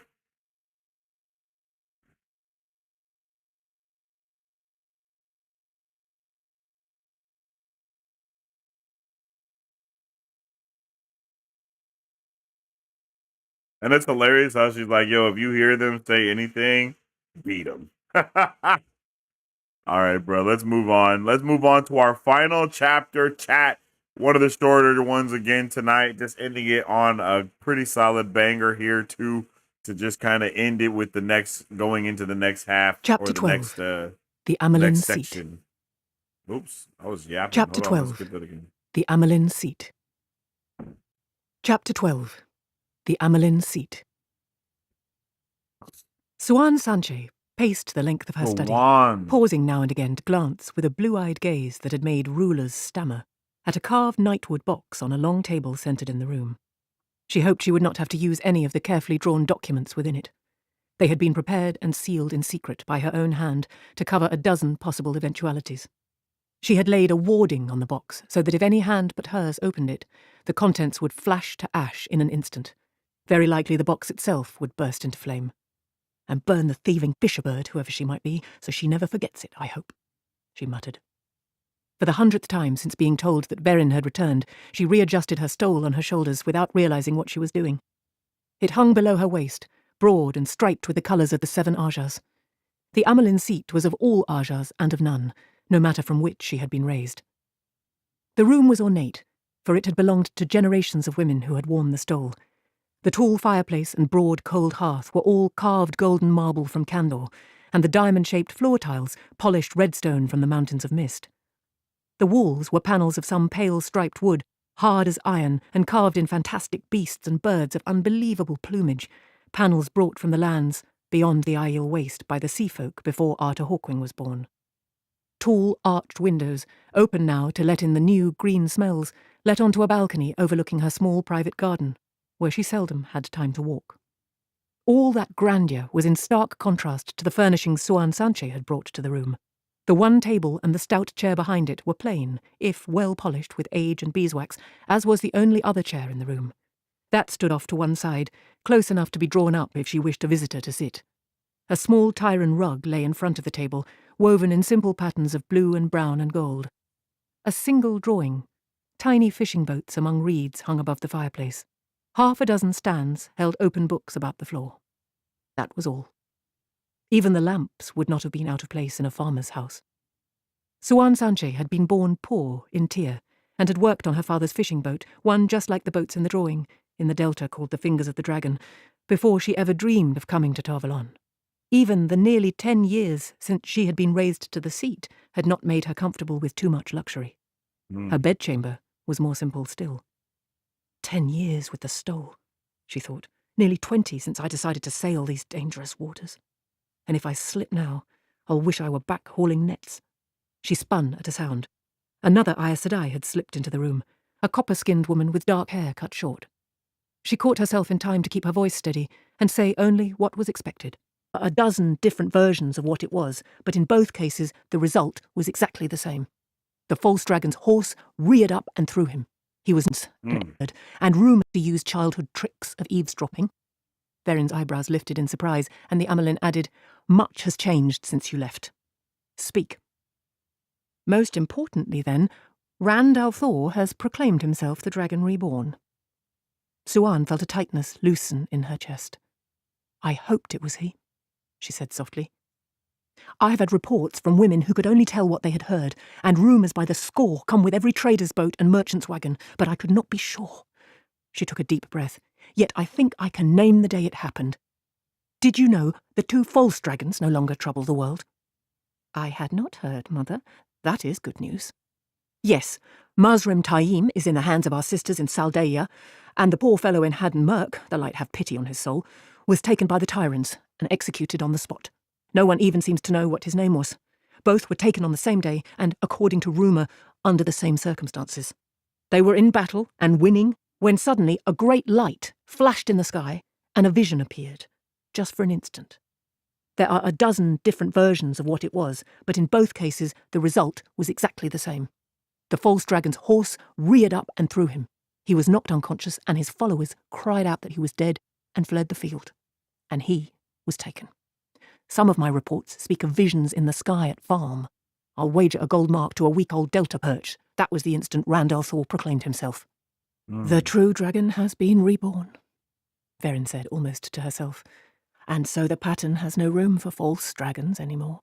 We have loosed the dragon reborn on the world. The light have mercy on us." Bruh.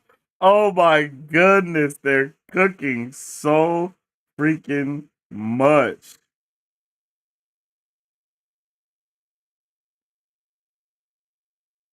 Then they talk about the Horn of Valir and how it's now automatically connected to Matt since he's the one that blew the horn, meaning basically only one person can blow the Horn of Valir, I guess a lifetime, or be alive at a time. Whew, crazy, bruh, crazy. Crazy things that we're doing, crazy dots being connected. Legit was not ready. Like I just wasn't ready for any of these dots, any of these things to be connected or whatever, yo. And then this is where they kind of talk about Matt too. Like, hey, man, we just might have to kill him and put it in someone else's hands. No big deal. And then they also say, yo, we gotta hide it better than anything or anyone else could ever hide something than ever. Put this shit somewhere only we would know, nobody else.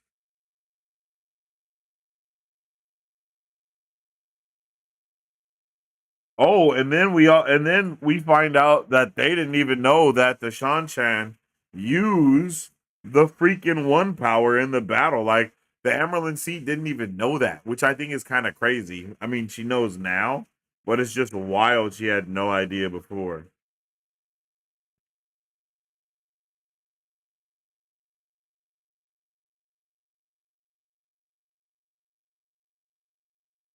And then she's like, yo, if you ain't got no evidence of that, then it ain't happening. Now tell me what these girls been up to. And I hope that they take it a little easy on the girls since they got finessed by an Aes Sedai.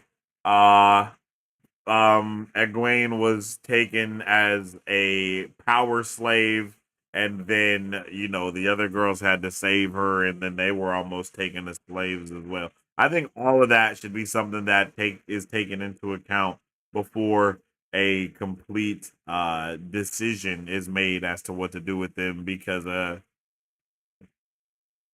yo, you know what I'm saying? She is a black Asha. And I think the show did a good job of giving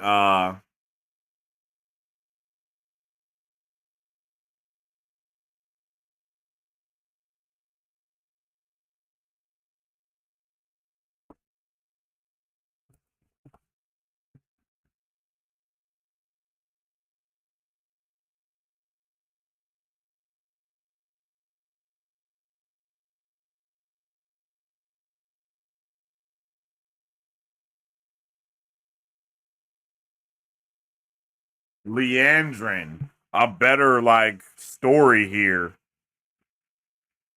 because Leandrin really wasn't even in this like that. You know what I mean? But she all in the show, and I feel like it makes it a little bit more.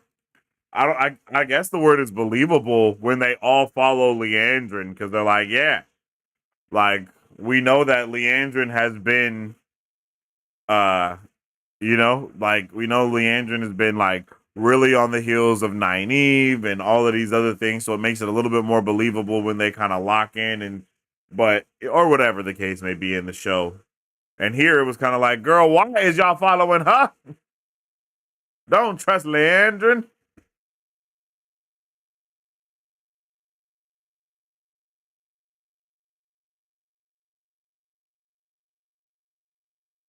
You know what I'm saying? One thing the show did beautifully was give us that cold open showing Swan and her dad fishing together. Oh yeah, you're right. That was awesome. That was awesome. And I guess that's just another one of those moments that implies that Moiraine and Swan Chan or Swan have a deeper relationship, because Moiraine knows how to fish. Swan Chan is also, said to be a really good fisher or know a lot about the fishing or whatever the case may be. And it all happens in these first couple of in this first opening of these first 10 to 12 chapters of the book. Lord, that's pretty cool. I like that actually.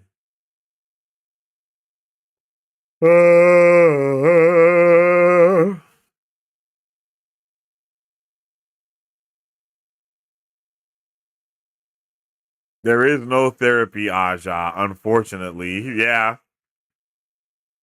Leandra heard the girls were coming and was like, fuck. Dead ass, because like, yo, what do you do now? Like, it's over for you, sweetheart. It's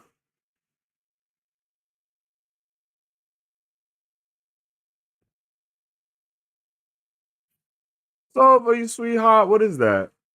Man, I can't think of what show. Is that a show or a movie? I don't know. But yeah, man, awesome first section right here of this book. I really loved it. I like I said, 4, 5, and 6 are probably like my favorite little 3-part chapter right there. Just a lot of shit going down, a lot of information, lore, world building, action, elegancy, so many things. Just very, very mindful, very demure, all wrapped up together into one, and I really appreciated it. I can't lie. Like it was a good one, bro. Like action, crazy dream sequences. Like, bro, what the hell? Rand doing a baby world breaker, like holy shit, like what is gonna happen next, bro? What's gonna happen next? And yeah, there was a lot of technical difficulties and stuff going on in this stream, so my bad that we took so long. Next week we're not gonna be like none of these other streams are gonna be as long. I'm really trying to condense these possibly to 2 hours if possible, 2 to 3 hours at the most, so we don't hit these 4 or 5 hour marks. So that's my hope for the future of these episodes is to just kind of really be able to get everything condensed. Like I said, last week was crazy, so now I have all of my stuff put up into my scheduling app and all of that, so I'm gonna be able to really keep track of everything that's going on for us here at Marvel Bros. And when we get into book club and whatnot, I got my own book club tab in my thing, and I'm able to really have an eye on what we're doing here. Look at it in my phone and be like, oh, okay, cool. Like these are the things that are going on. Uh, let me look at it. Let me see what's happening. And let me see how we can do it. So, yeah, man, next week.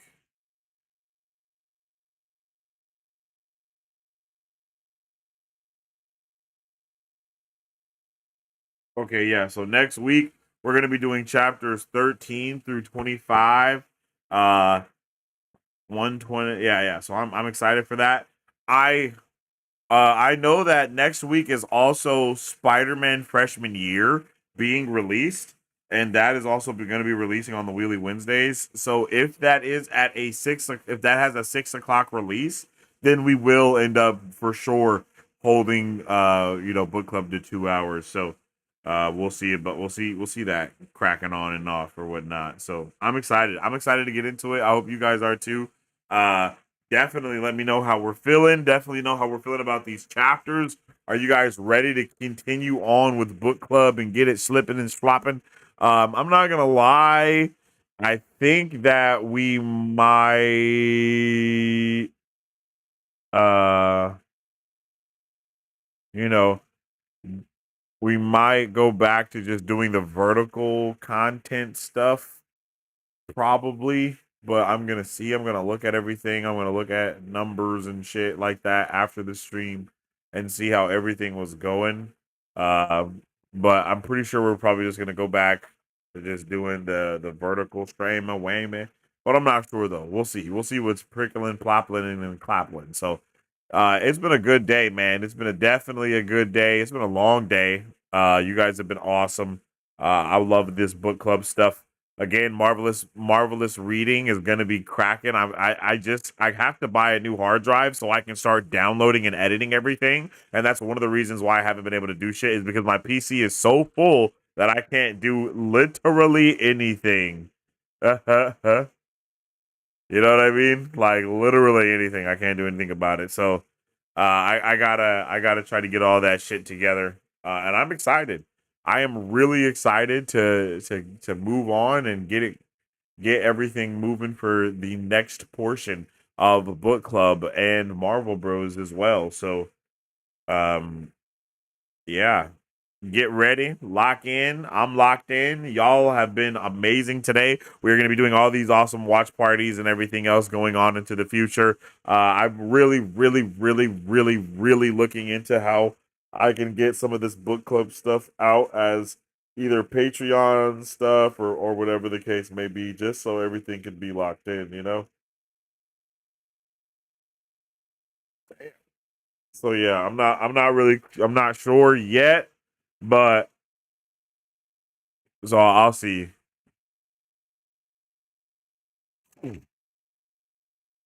Personally, I don't care if you're vertical. I'm just memeing when I complain about it. Yeah, I got you. I got you. You need like an egg timer or something to time out each chapter next week. Just saying. Yeah, that's what I did this week. Was I had my timer running, my stopwatch running for each portion to see how long each one took, and each portion did take about for me just talking about it. It took about 10 10 to 15 minutes. It definitely goes over once we start getting into chat. So I'm gonna have to see how we can condense some of those things. I don't want to have to do the whole only super chats get read thing, but the more I try to condense times and all this type of stuff, it seems like that's the vibe that things are gonna have to do, is like read chat as it comes by, and then if you want your chat really read, it's gonna have to be a super chat. But I'm trying not to make it exclusive like that to that point, because I love how we can just have conversations. But even when we do the super chat thing, we still have conversations, even when it gets wild. With like, the different Marvel shows or whatever, we're always able to read chat and keep everything inclusive and make sure people are getting their points across and all that good stuff. So hopefully we can just kind of zero in on that and really focus in on doing those things. And yeah. So but I'm thinking about 15, like I might have to even condense chapters together and do like 3 chapter by chapter reviews at a time. So it's like chapter by chapter review, but 3 chapters at a time, We'll continue to, experiment with it, see how it goes, see how the time can get condensed and shaved off and so on and so forth. Um we'll see. We'll see as time moves forward. You know what I'm saying? But with all that being said, I definitely appreciate each and every one of you guys for tuning in and vibing out with me today. Uh, you know, uh, you know, I really appreciate y'all. We've had some good times, we've had some good vibes, and it's great to be back for book club. I'm sorry I missed a week. I'm gonna try to jump. I'll be sure to not miss a week again, so I can jump back in that algorithm of yours. You know what I mean, to make sure that we're getting it out there. So you guys have been awesome. We've been streaming on Shorts. We've been streaming on YouTube. Shorts tab was kind of tripping, so sorry about that. Shout out to Jackie that came through with the super chat over there on the Shorts tab. I definitely appreciate you. KP, I just now see that you are commenting over there on that one, and that's my bad. Did not see you there. So yeah, shout out to everybody that's been tuning in, vibing with us. More watch parties and reviews are going to be coming very soon, so make sure you tune in with us. Follow the Marvelous Reading Book Club channel, all those good things, because it definitely tremendously helps out around these parts. If you haven't already, make sure you like the video. If you like the video, you can also follow me on social media at Marvel Bros. Follow us at Marvel Bros to save the day with all things Marvel and everything pop culture. You can also tune in with me on social media at Sensei Finito. If you ain't delete your TikTok, you can go tap in with mine. I got a whole bunch of good stuff going on over there, so definitely tune in. So, yeah, definitely appreciate y'all. We're trying to do this 3 p.m. release, and we're experimenting with book club to see how it works out. With the times and all of that good stuff, especially with other YouTube channels around here. So we'll see how everything continues to go. Continue to experimenta, and yeah, I appreciate each and every one of you, and I hope you all have a fantastic rest of your day. As I always say, stay awesome, stay nerdy, and don't forget to stay marvelous. Excelsior.